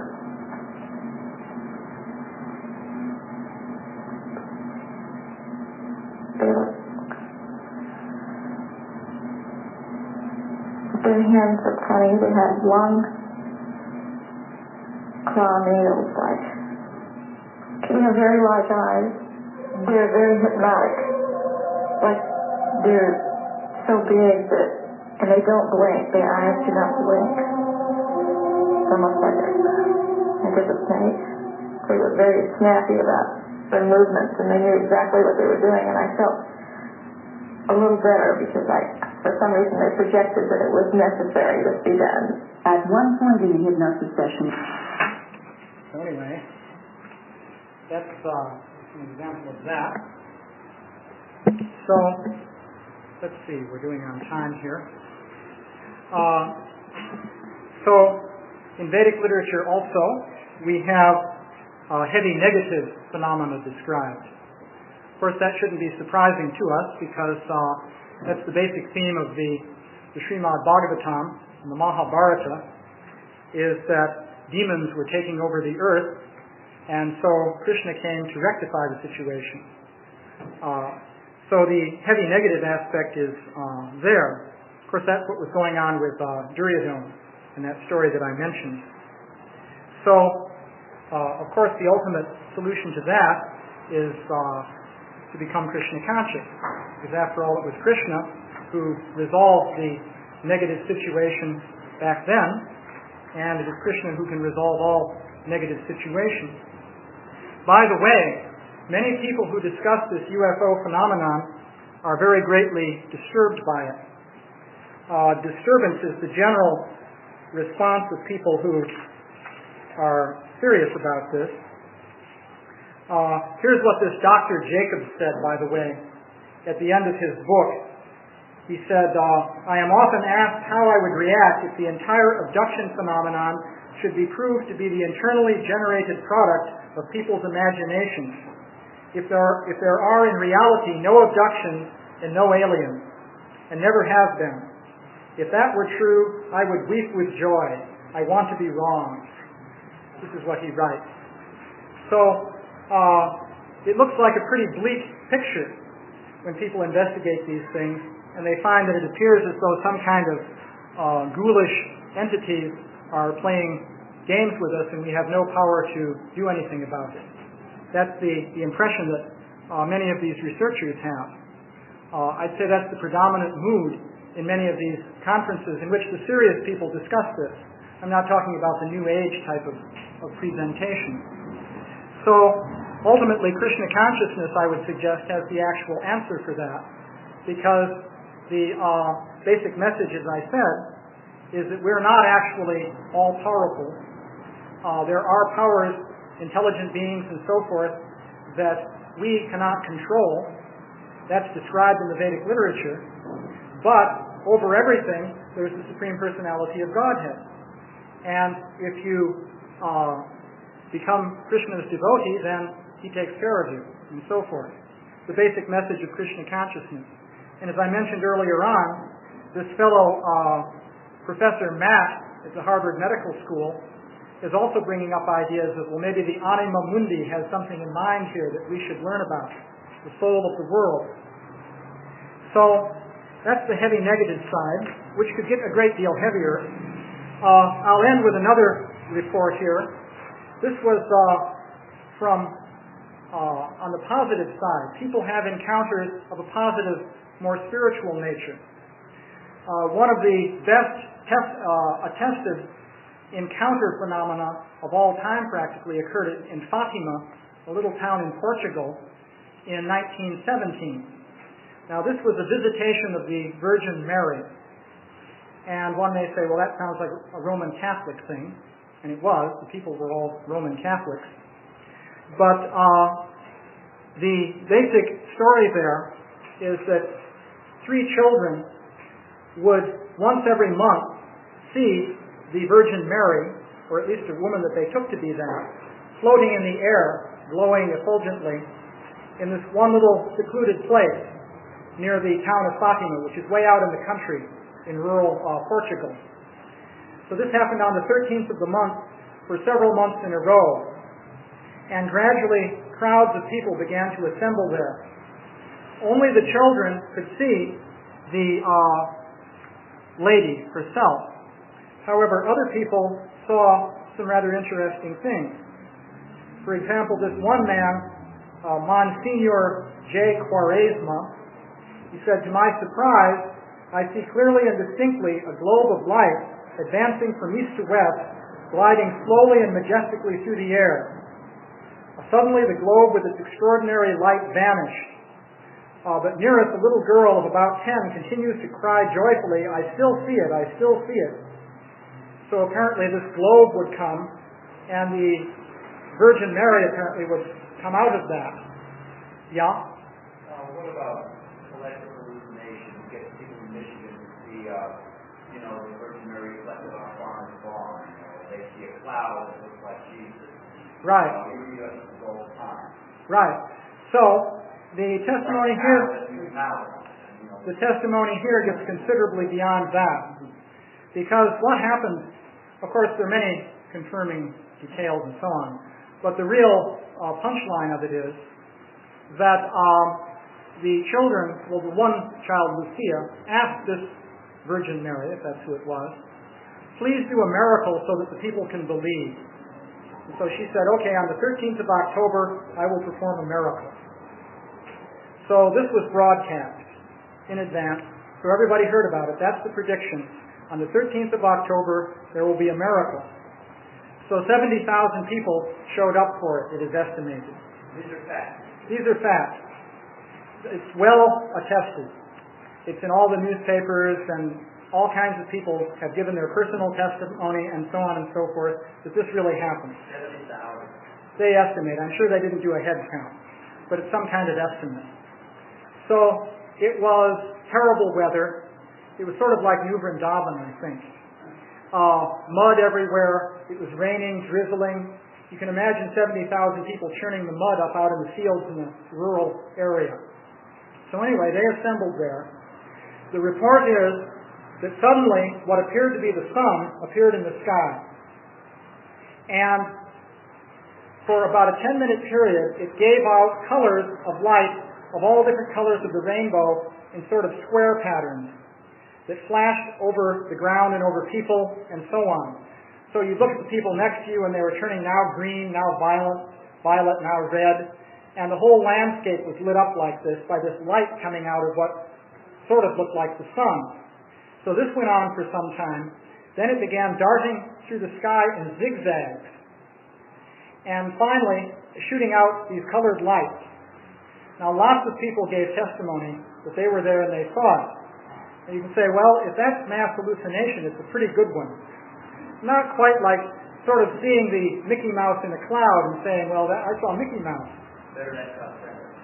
So anyway, finally, it looked as though the sun, because that's what they thought it was going to crash down on them. Suddenly it came down, became much bigger and brighter, and they felt it was going to crush them. People were falling on their knees and praying and screaming and all kinds of things. So, and then at that point, it shot up into the air, and then there was just the ordinary sun in the sky. And that was the end of the display. Now, key point here, even if you advance the mass hysteria phenomenon for that crowd of people, somehow, over an area of 600 square miles, so that'd be like 20 by 30 miles, let's say. Non-attendees in surrounding communities, they saw it. And there were lots of reports from surrounding communities, and they described it in the same way. Beyond that, nobody saw it. And no university people reported it looking through telescopes or anything.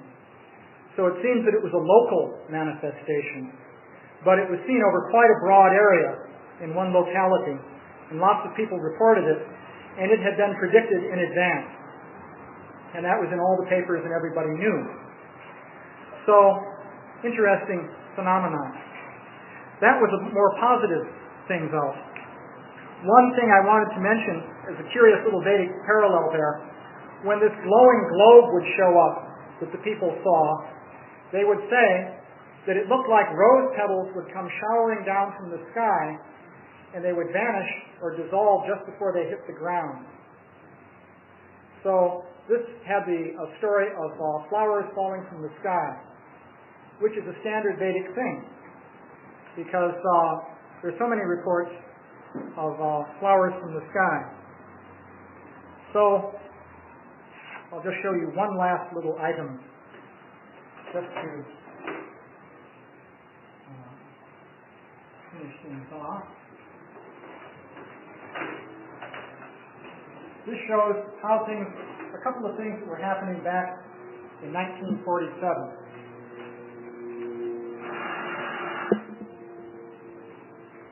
The United States government has spent a lot of time and effort debunking UFOs, even to the point of turning the whole thing into a joke. Of all the items in our stock catalog, there is only one which would have the high velocity and low wind resistance of flying saucers. The cover of a GI trash can.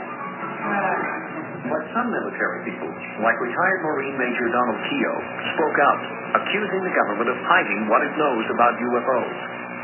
This is not an attack on the Air Force spokesman or the project spokesman. They are simply following orders to explain away all UFO sightings as quickly as possible when they become public and deny that UFOs really exist. We have...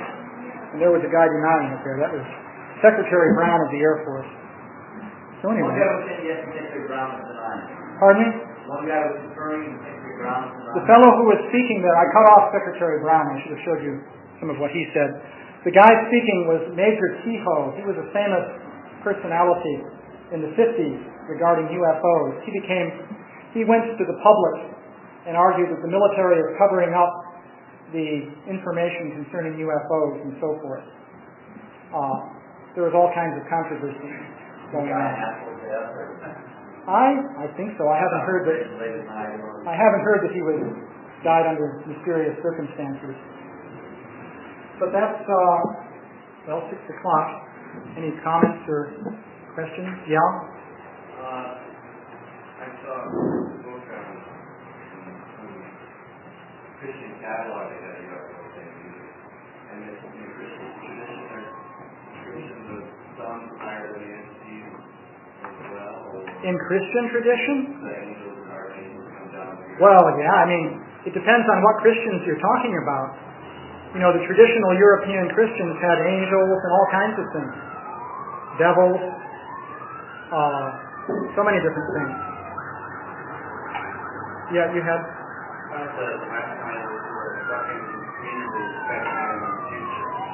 Yeah. Well, the basic thought that I have concerning this whole phenomenon, of course, I can't say definitely what is going to happen, obviously, but what it serves to do is change people's consciousness as far as I can see. Nothing overt is occurring. Obviously, it's not an invasion from outer space or anything like that. Even though this guy Jacobs in this book says we have been invaded, he's quite concerned about it. But this fellow Matt echoed another idea, namely that this is going to bring people to some idea of some anima mundi, which is in control of this planet and has some plan for it to keep us from messing it up and so forth. In any case, we live in a very materialistic period of time, but this kind of information can be used to help in spreading spiritual knowledge, which is the only reason that I've gotten into it. Yeah? Perhaps you could show us, draw that, how you distinctly walk on the throne. I just kind of to reduce our false pride. Mm-hmm. How would you think an avenue for spreading consciousness? Maybe you could walk us through it from the point of view. Well, I will. I began this discussion deliberately by quoting from a book which presents Vedic literature as fantasy and fairy tales. Now, let's be realistic. That's what most intelligent, educated people think, not only in this country, but in India. If you go to India, to the universities also, they think the same thing. So, I mean, I've talked to people. Mayavadi philosophy is fine. Brahman does not get in the way of science, you see. But Krishna lifting mountains and shape-changing demons and all that kind of thing definitely get in the way of science. So the whole point is, the modern scientific worldview, accepted by rational, educated, sensible people of today, kicks out Krishna consciousness across the board. So therefore, we must remain as a very small, isolated, sectarian group, as long as that is the prevailing situation. Now, empirically speaking, because we're talking here about science and empiricism, science is supposed to be based on data, evidence. Science cannot give you absolute conclusions about anything. It's all imperfect, it's all speculative, that's the nature of science. But people are believing in science today. They're getting their whole picture of the world from science. As I say, even in India, the intellectuals likewise are following science. They believe in the Big Bang, they believe in Darwin, they believe in dating Hastinapur to 800 BC and no earlier, and so many different things like that. So the point is, what is the world really like? So, based on empirical evidence, the world is really quite different from the world as presented in modern science. It is much more similar to the world as presented in the Bhagavatam. Now, the Bhagavatam describes that you have 400,000 human forms of life. Obviously, we don't hear about all of them in the Bhagavatam because it only has 18,000 verses. So you've got 400,000 forms of life. But we know generally about them, their mystic powers and so forth. So that is the world of the Bhagavatam. So what is the real world like? This kind of evidence, and other kinds, which as I say I'd have to discuss on other occasions, back up the worldview of the Bhagavatam. And they indicate that the worldview of modern science is seriously deficient. That's why the scientists kick out this kind of evidence. How are they going to account for beings that come through the walls and all that kind of thing? I mean, it doesn't fit into their world picture at all. But it does fit into the Bhagavatam world picture. And therefore it can be used to suggest to people we actually live in the world of the Vedic literature. And then ultimately the solution to problems should be the kind of solution presented in the Vedic literature. At least that's a corollary we can suggest. That's only a suggestion, but people can see if that makes sense or not. The scientific method, as I mentioned before, is that we are the topmost beings, certainly within millions of light years of here, and we have to figure everything out on our own power. There's no God that's going to help us. And we can do it by our own power because we have the intelligence to manipulate matter and so forth. So if that's not true, then the basic devotional approach of the Srimad Bhagavatam becomes a much more viable alternative. And if the basic world picture of the Srimad Bhagavatam is realistic and is supported by empirical evidence, then that's reason for taking that devotional approach seriously. Yeah? I have a short little story that might be interesting to the group if you'd like to hear it. Yeah, I guess. The personal story, I'll just make it real quick. Yeah. About 12 to 15 years ago, I was up in Idaho Falls sitting in the park. Yeah. And a strange man walked up. Well, he seemed kind of strange anyway, and we started swapping strange stories about things. Yeah. And he goes, well, here's one for you. And he goes, you won't believe it, but he says it's the absolute truth. That he and some friends were up in the forest, way out in the middle of nowhere, and couldn't see somebody for months. Yeah. With some friends, and somebody that heard rustling in the trees, and this person walked out. Yeah. And the person had gold hair, gold eyes, a vertical slit like a cat, and a nose like an elephant, a small little nose like an elephant that was actually moving. And the person put them on like a trance, and they were all standing there looking at this person. And then two of them ran off, and then he stood there for a while while the guy looked at him. And then he finally broke the trance, and he ran off too. And he says, you know, that was my experience, but you'll never believe it. And he says, oh, that's an... Yeah. The kicker was about 2 years after that, on television, on Channel 11, there was a show that came on that said that the U.S. government is going to admit that they had contact with UFOs and they wanted to break the story, let people know, and more information would come later. So I called up 4 friends and said, you got to come over and see this, because the government's going to admit UFOs. So they come over, and at the end of the show, this Air Force colonel from Holland Air Force Base comes on and goes, here's the part of the show you've all been waiting for. We're going to actually admit UFOs. He gives his name, what Air Force Base he came from. He says you can come and, get a copy of this whole thing and write a letter and the whole thing. And the strange part was, he said that a flying saucer landed at Holland Air Force Base. The Jeep drove up, this guy got out.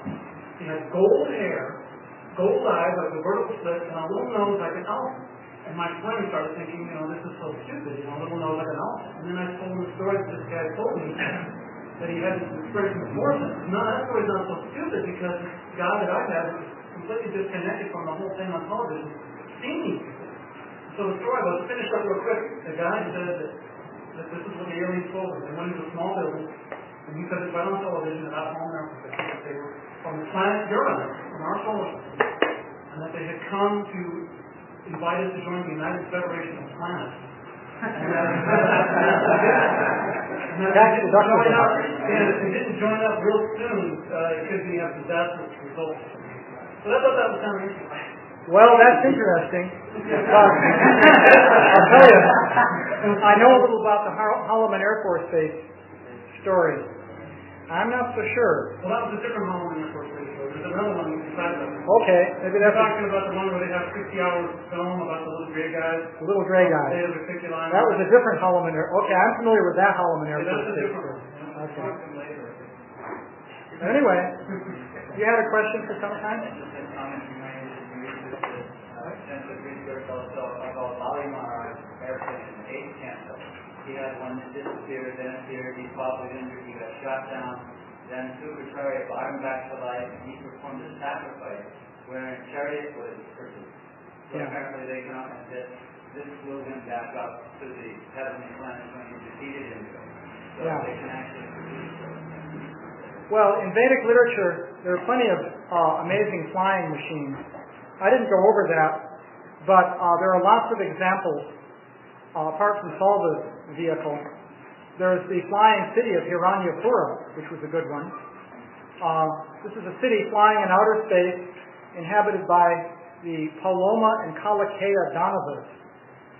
And they were just having a gay time flying around from planet to planet in their city. And they had one of these benedictions from Brahma that they couldn't be slain by so and so many different types of entities, but humans weren't mentioned in the list. So when Arjuna went up to the heavenly planet to meet Indra, who was his father, Indra actually revealed the real reason for the whole thing of even having Arjuna be born. Indra, it seems, was a master politician. So, and that was that Arjuna would come up there and he would kill off these demons who had benedictions that demigods couldn't kill them, but humans could. So he wiped out the Adhikari demons, and also he devastated the flying city of Hiranyapura. But yeah. In Europe, is there not so much conspiracy about scientists? Pardon me? The French scientists seem pretty reputable. The Belgian Air Force and the top secret meeting, is there more of a scientific acceptance in Europe, or is it? France and Belgium seem to be exceptional. France is exceptional in that they are making these scientific investigations. They haven't done an incredible amount, but they have cases in which all kinds of scientists have taken soil samples and done chemical tests in the places where the UFO landed and shown different effects and so on and so forth. So that is going on in France. In the United States, it's only done... some extraterrestrial. Yeah, well, Velasco concluded that it's something we just don't know what it is, landed in this guy's field, and involved very high temperatures, a couple of tons of pressure, and affected all the plants. So that's there. In Belgium, it's also a bit unusual because the Air Force actually released the tape showing the radar screen on the F-16, which locked onto this UFO. Now, in the United States, the military would never release something like that, as far as I'm aware. By the way, I have spoken personally to one man who, again, I've spoken to him for about a couple of hours total, who was an engineer working for the Navy at the Naval Ordnance Test Center at China Lake, California, in the early 1950s, doing metric photography. They were doing photographs of missile tests and other kinds of weapons tests with very high-quality cameras so you could get the coordinates of the object as it flew from the photographs. So he told me that he was in charge of the group of men who were doing this work. He told me they frequently got UFOs in their photographs of the weapon. A UFO would come and follow the missile or whatever. And he described to me that he personally saw a UFO. He said a Air Force cargo plane was coming in for a landing at about, I think, 600 feet altitude, he said. At about 300 feet altitude, underneath it, this object was flying. It consisted of a front half, which was a large diameter disc, and a smaller back half, which was also circular. And the back half, he said, was amber colored like an artist's drawing triangles. You know what those old triangles look like. And the front half looked as though it was made of silvery metal. The thing was coming along. At a certain point, he said, it flipped up to the wing of the plane in the blink of an eye. In other words, it went to 300 feet up like that, hovered next to the wing, because they have compassion for the people down on the earth. Yep, we need it. Need a bit of compassion around here. I just find it so hard to imagine why somebody would ever be attracted to something other than Christian. Well, that's the basic problem of the conditioned soul. Okay, as a ordinary, ignorant, wealthy person running around the planet, right? You always want what you think is best at the moment, right? Yep. When it takes best, or most popular, whatever is best. But one of Christian's characteristics is that he's the best of whatever he has. That's right. So we should all be attracted to Christians. Well, would that mean we're all ready to attracted to Christians? In our hearts, we are. We're covered over by this ignorant gobbledygook. So is this providing like another function, that we're not aware that we're performing some, portion of somebody else's play or something, that we don't know what's going on? Yeah, we're actors on the stage, like Shakespeare said, acting out karmic plays. So what we've got to do is realize, wait a minute, the play is over. Let's go back home. When we give up the stage, sometimes we think, well, now I'm not off the stage and my so-called normal. Now I'm willing to go back on the stage. Another planet, which is one theory. How did they arrive there? Well, you could say, well, by evolution. Well, the chances that evolution would produce a human-like form on another planet are exceedingly remote if you analyze according to the theory of evolution. It's equally remote that a human-like form would be produced on the Earth, but you could say, well, that's what came up. If you throw a bunch of dice and get a certain combination, something's got to come up. Whatever comes up, it was improbable, but that's what came up. So you can say, well, the dice were thrown, humans are what came up. But now to do it twice, that's another thing. Because if you throw the dice and you get a certain pattern, now you throw the dice twice, you get the same pattern or a close pattern, you can calculate the probabilities would be very small. In other words, it doesn't make sense in terms of evolution that anything remotely human would appear on another planet by that process. And they couldn't have evolved on this planet, according to science, because there are no fossils or anything that would support that idea. So whichever way you look at it, the theory of evolution takes a real blow if this is real. So that's another point. Apart from the fact that, of course, another thing is that psychical phenomena are supported by these things. Another thing I even forgot to discuss was reincarnation, which also out-of-body experiences in connection with UFO phenomena. That's another whole subject. People have the experience of going on board the UFO and then they go out of their body. In other cases, they go out of their body and then they go on board the UFO. So anyway, the hook has come out. Now, where's the Srila Prabhupada? What they report is that half-human, half-alien children seem to be produced, which are kept with the aliens, and shown to the women. And the women are asked to hold them as though that would give them some feeling of security or physical intimacy, and so on. There are lots of reports written up in detail in this book and in other books also of that kind of thing, which of course is really controversial, but that's the kind of thing that people are reporting. Things you mentioned many Barney Hill. Getting the ulcers. Does that is that an example of something going wrong in the body after these examinations or what have you, or is that his stress? That would appear to be stress because the memory was suppressed. In other words, he couldn't consciously remember what had happened, but he was very disturbed by it. So therefore it came out in the form of ulcers. But if you can bring the memory to consciousness, then you can resolve the conflict, and then you feel better. This happens generally in psychology, in all kinds of different circumstances. That if a person has a repressed memory of some frightening experience, or like sexual abuse as a child or something like that, this can produce physical symptoms. And then if through hypnotherapy or something like that they can bring forth the memory, then they're relieved of the symptoms. So that does go on. That seems to be what was happening with him.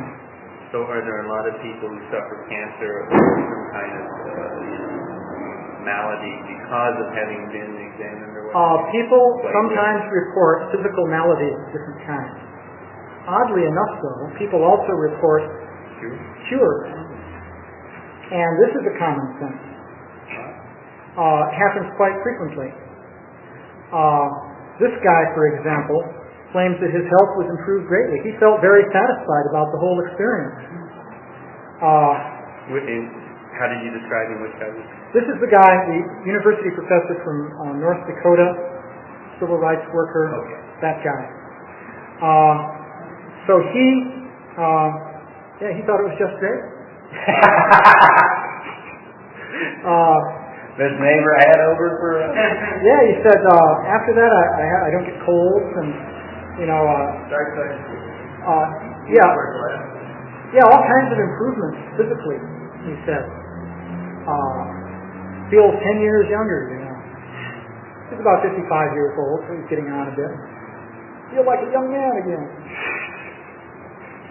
These Friday UFO encounters, what?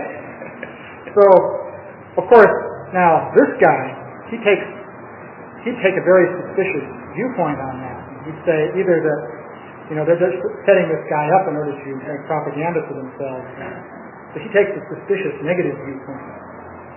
So, all these... Did he describe the abductors as beautiful, like you said? No, he described the standard ugly-looking guy. With the big eyes and the whole thing. Any descriptions of some visitors with no features at all, just white? Well, there are cases of, featureless beings, just like the Pascagoula case. Facial features were not there. No facial features. No eyes.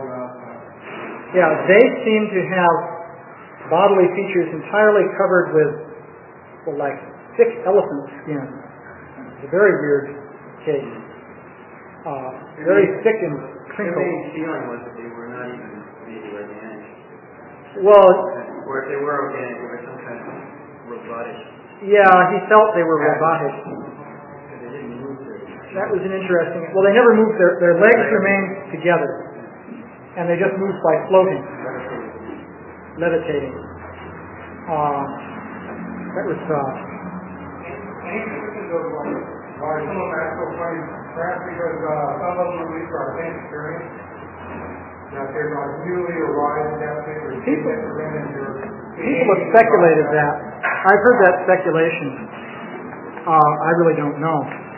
But I've heard people argue, well, this guy, James Harder, engineering professor at UC Berkeley, he's now emeritus. He's been studying these things for years. And he presents that theory. He says they're the inexperienced ones who they're kind of crude in their dealings. And then there are the more experienced ones who you never remember anything from them. They're so expert. But I don't know. That's his idea he has.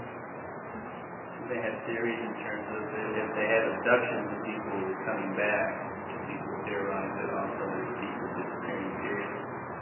Well, the whole disappearances, that's another whole subject about which there's quite a literature. People who mysteriously disappear and there's never a trace of them. That could be due to all kinds of things, foul play of different kinds.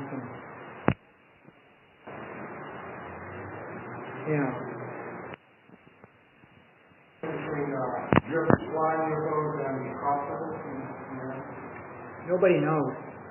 Nobody sees any obvious connection because they don't see UFOs in connection with the crop circles. You saw the show that you had filmed from. Yeah.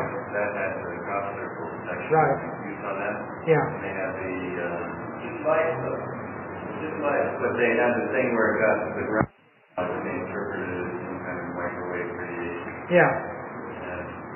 You see, that was like a first time But you see, in those crop circles, they don't see something that looks like a craft that comes flying down. They may see glowing light. That's been reported.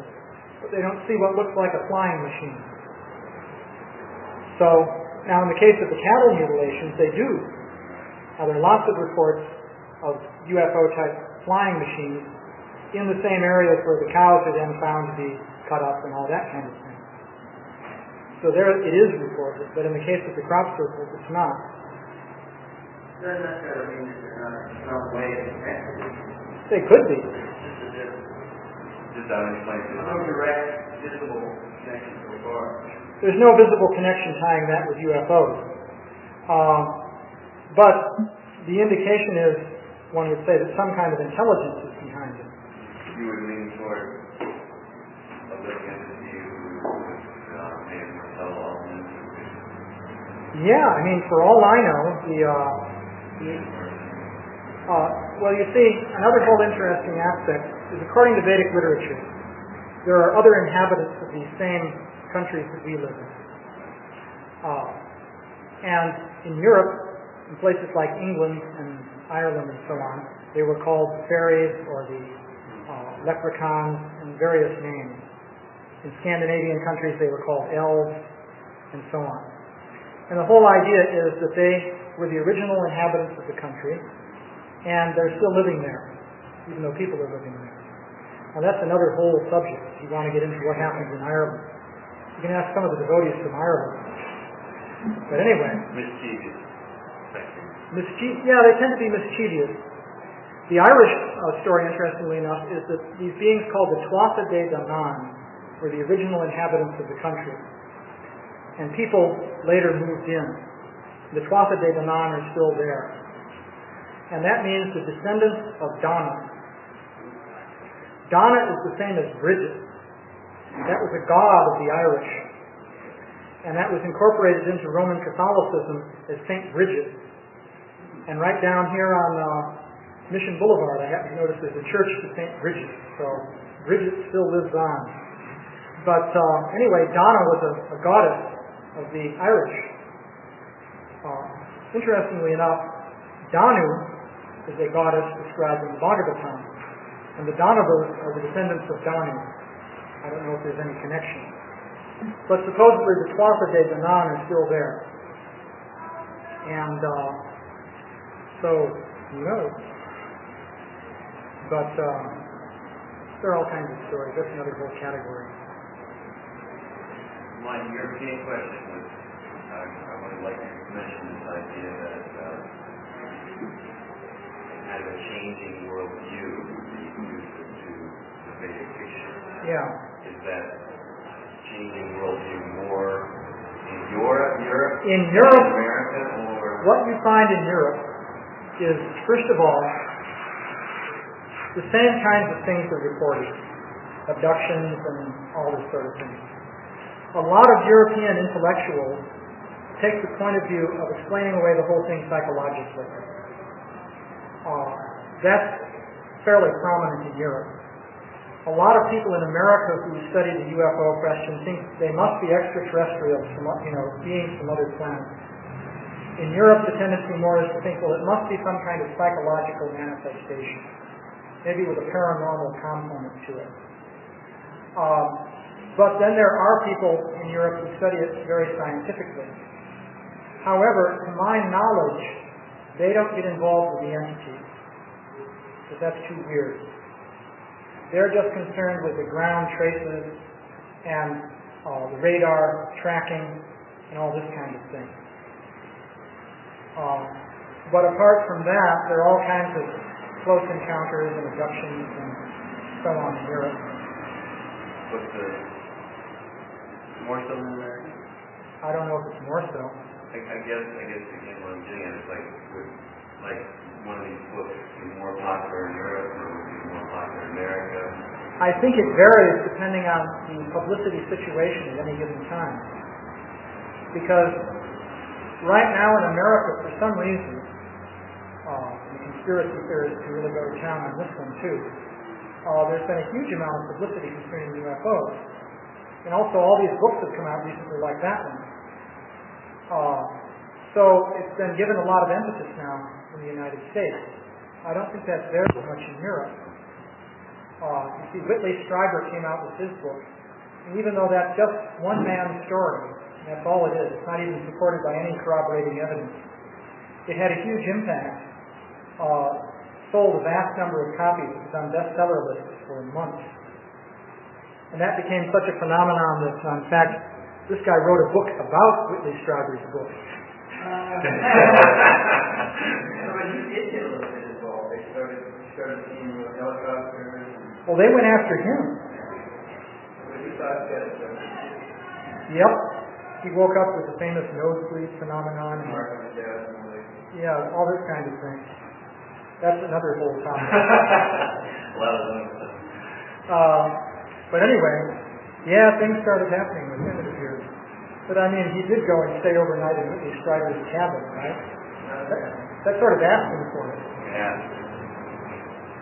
But anyway, it's curious the way that book is written. On the one hand, he takes this viewpoint of real skepticism, hard-nosed. And on the other hand, he tells equally weird stories about himself. But what do you make of that? I heard Barry Goldwater tried to get him to see the crashed spacecraft. Yeah, he said he did. He said it was denied entry. Yeah, he said in at least 3 letters that he wrote to different people, he maintained that he tried to do that. Which is interesting that somebody in Barry Goldwater's position would do something like that. And then he turned down. Well, that would be... Well, sure he'd be turned down because top secret. But anyway, so another question, a little bit different subject matter. I don't get too many opportunities. Yeah. I was first introduced to it and did a movie, The Philadelphia Experiment, and it turned out there was people wrote about it, and just that's a Navy thing. Yeah, right. And my memory is pretty foggy on it, but I'm relating it somewhat to time travel. There was some kind of element of that, if I'm not mistaken. Well, yeah. But I wanted to ask maybe a specific question. The Vedic view on whether or not it is a reality of time, past and future, to what degree it is substantial or it is not existing, because it is not existing. Either some manifest could exist or it just does not exist. I mean, kind of a broad question. Well, the nature of time in Vedic literature? Yeah. Well, there's some idea that the future is sort of laid out because there are sages who are tree called Yam, like Narada Muni, who would just go to Krishna and say, well, I'll see you doing this and I'll see you doing that and so forth. Vyasadeva was seeing what would happen in the future. So the idea of being able to see the future is there. And the past, the tree called Yam, past, present, and future. I interpret the present to mean you can also see at a distance, because these sages could do that also. Just like Sanjaya was reporting what was happening at the battlefield of Kurukshetra. So, that seems to imply that it's sort of all laid out. And then the question is, well, then how do you relate that to free will? If it's all laid out, then how can we make decisions as to what we're going to do? It's all determined. But one answer to that is, our free choice may be perfectly well known to Krishna well in advance. It's still our free choice. Krishna may know it, but it doesn't mean we don't make the choice. So we can have free will, but Krishna still knows, and some sage, by the mercy of Krishna, could see. So that the sage could see what we're going to do by our free will. Yeah, I've never really argued or had an argument with that understanding. That's what I might do. Yeah. But in terms of, so much science fiction has been written about, being in the present and traversing to past or future. The idea of time travel is another thing. I haven't seen in the Vedic literature any reference to say going into the past, where you come into the inevitable problem of what happens if you kill your grandmother, right? Then you couldn't have been born, so you couldn't have gone into the past to kill her. So therefore you didn't go into the past, so therefore you were born. Then you went into the past and killed her, therefore you couldn't have been born, and therefore you couldn't have done it. So you get into a total contradiction.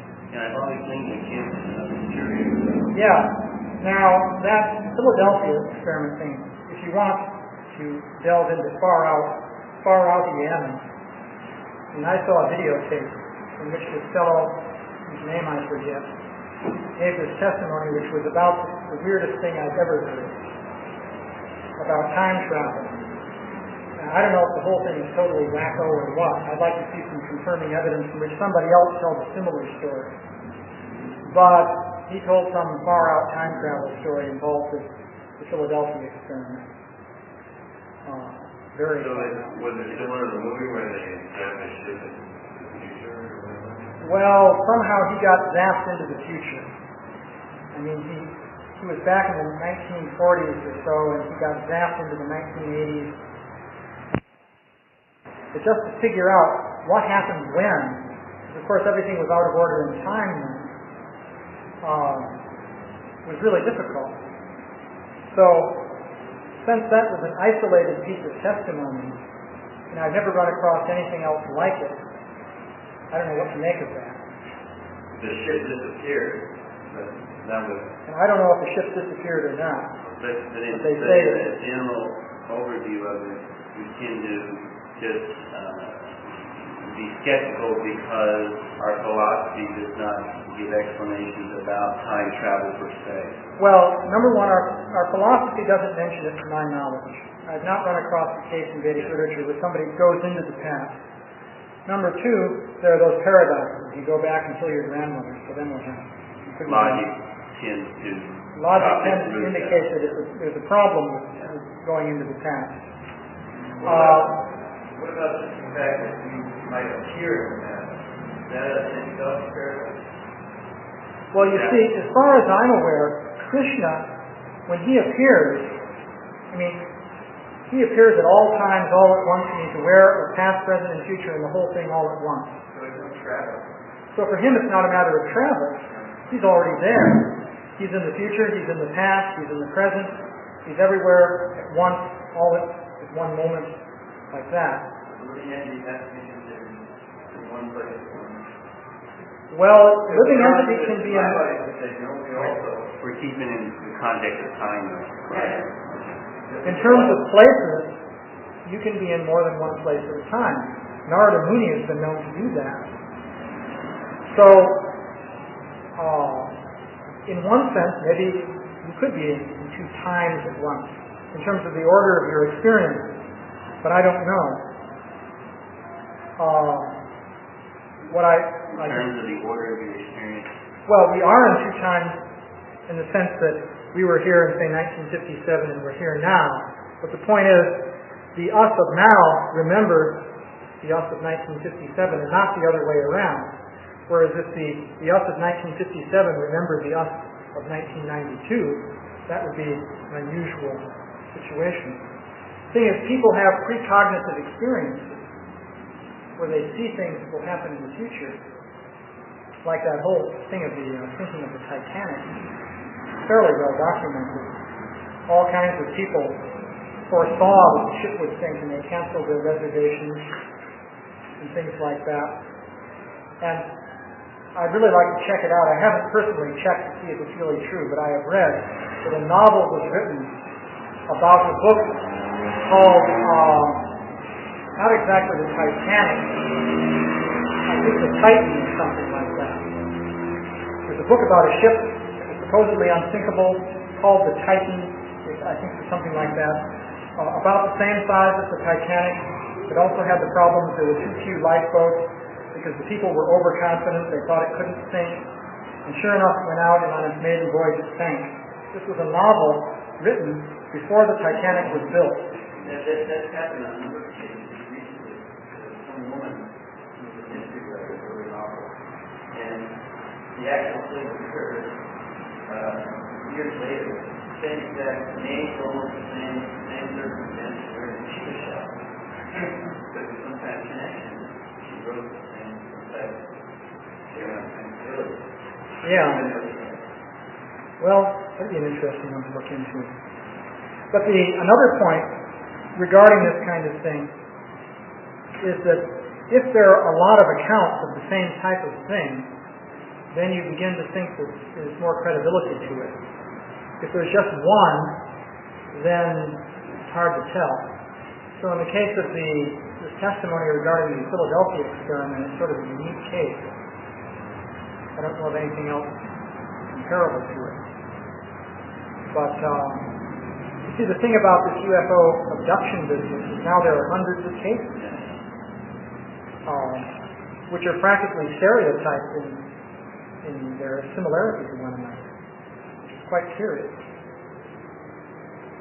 Did you ever have anybody who was like, you get two people who never met each other and they were abducted and they met another human being and UFO? Well, there are things like that happen. I don't know of any case in which... The lady was Pardon me? Yeah. They know each other? There are cases where people meet somebody else on a UFO, but I don't know of any case in which later they meet down on the Earth and compare notes. And to make it evidential, they'd have to first meet some investigators and then later be brought together. I do know one case sort of along those lines was like this. There were, at a summer camp on Lake Champlain in New York State, a teenage boy and girl who slightly knew each other, summer camp workers, were abducted from the dock of the summer camp and returned. They both suffered amnesia for what happened during the abduction experience. After the event, they returned to their cabins somewhat in a dazed state. They didn't talk to one another about what happened. A few days later, they both left the camp and went their separate ways. During those few days, they never got together and talked about the incident. The boy had said a few things about it, but everybody laughed at him and poked fun at him and so forth, and he just clammed up. And he never spoke to the girl at all. And she apparently didn't even say anything to anyone about it. So they went their separate ways and never met again for a period of 10 or so years, I think. At one point, the boy, now 10 years later, got in touch with a UFO investigator, a fellow named Webb, who's actually the director of the planetarium and the Science Museum in Boston. So he's a responsible sort of person. So he himself got in contact with the woman. He traced her down. She'd gotten married and so forth and had kids and all that. He had them separately hypnotized. They came out with stories separately. They had not had a chance to meet or discuss. The stories corroborated one another quite accurately. So there's that case. Other things like that. So it's kind of sad. Even the gentleman here who relayed the story that in his personal experience he had a unique experience hearing some guy 2 years previous to a TV thing. Yeah. And the response that everybody had that laugh. And the response he's going to go through is just one to plan down. These things, you see, there are a lot of cases like that. If someone tells a story like that, people say, but the thing is, if these cases are recorded, then they begin to pile up from all over the place. And you think, well, something must be going on. So, I don't know about his case. I mean, I never heard of anyone with an elephant-like nose. This was a third-party case he was hearing it. Yeah, it was a third-party story. But I'm touching upon the fact of how we received it. Just because it wasn't within our experience to have seen an elephant nose kind of guy, But like, a lot of us, I mean, his father had a UFO experience, and I was like, oh, he even said he saw one. So I mean, I think isolatedly, I think it's more the way he presented. I think our conditioning at this point in this type of service will help to overcome the conditioning, which is really along this scientific edge. I mean, they've influenced us to think it's ridiculous. And I think that's a little subtle example of how by nature we're going to be, But the scientist is initially skeptical until you see, like the professor said, that was well, you see, there's no need to engage in ridicule and all that kind of thing. Yeah. Because, you see, a person who's honestly skeptical admits that he doesn't know. So what is there to laugh about? If you don't know, then it could be one way, it could be another way. You just don't know. So the scientific approach would be just to note that down and say, okay, there it is. we'll come back to that and see if it's confirmed or disconfirmed. And I mean, from a strictly scientific point of view, all of these things can be researched. You never can come to an absolute conclusion. There are no absolutes in science. Any conclusion based on your senses has to be imperfect. But then even though it's imperfect, it doesn't mean that your senses are useless, because we use our senses all the time. You just have to realistically realize that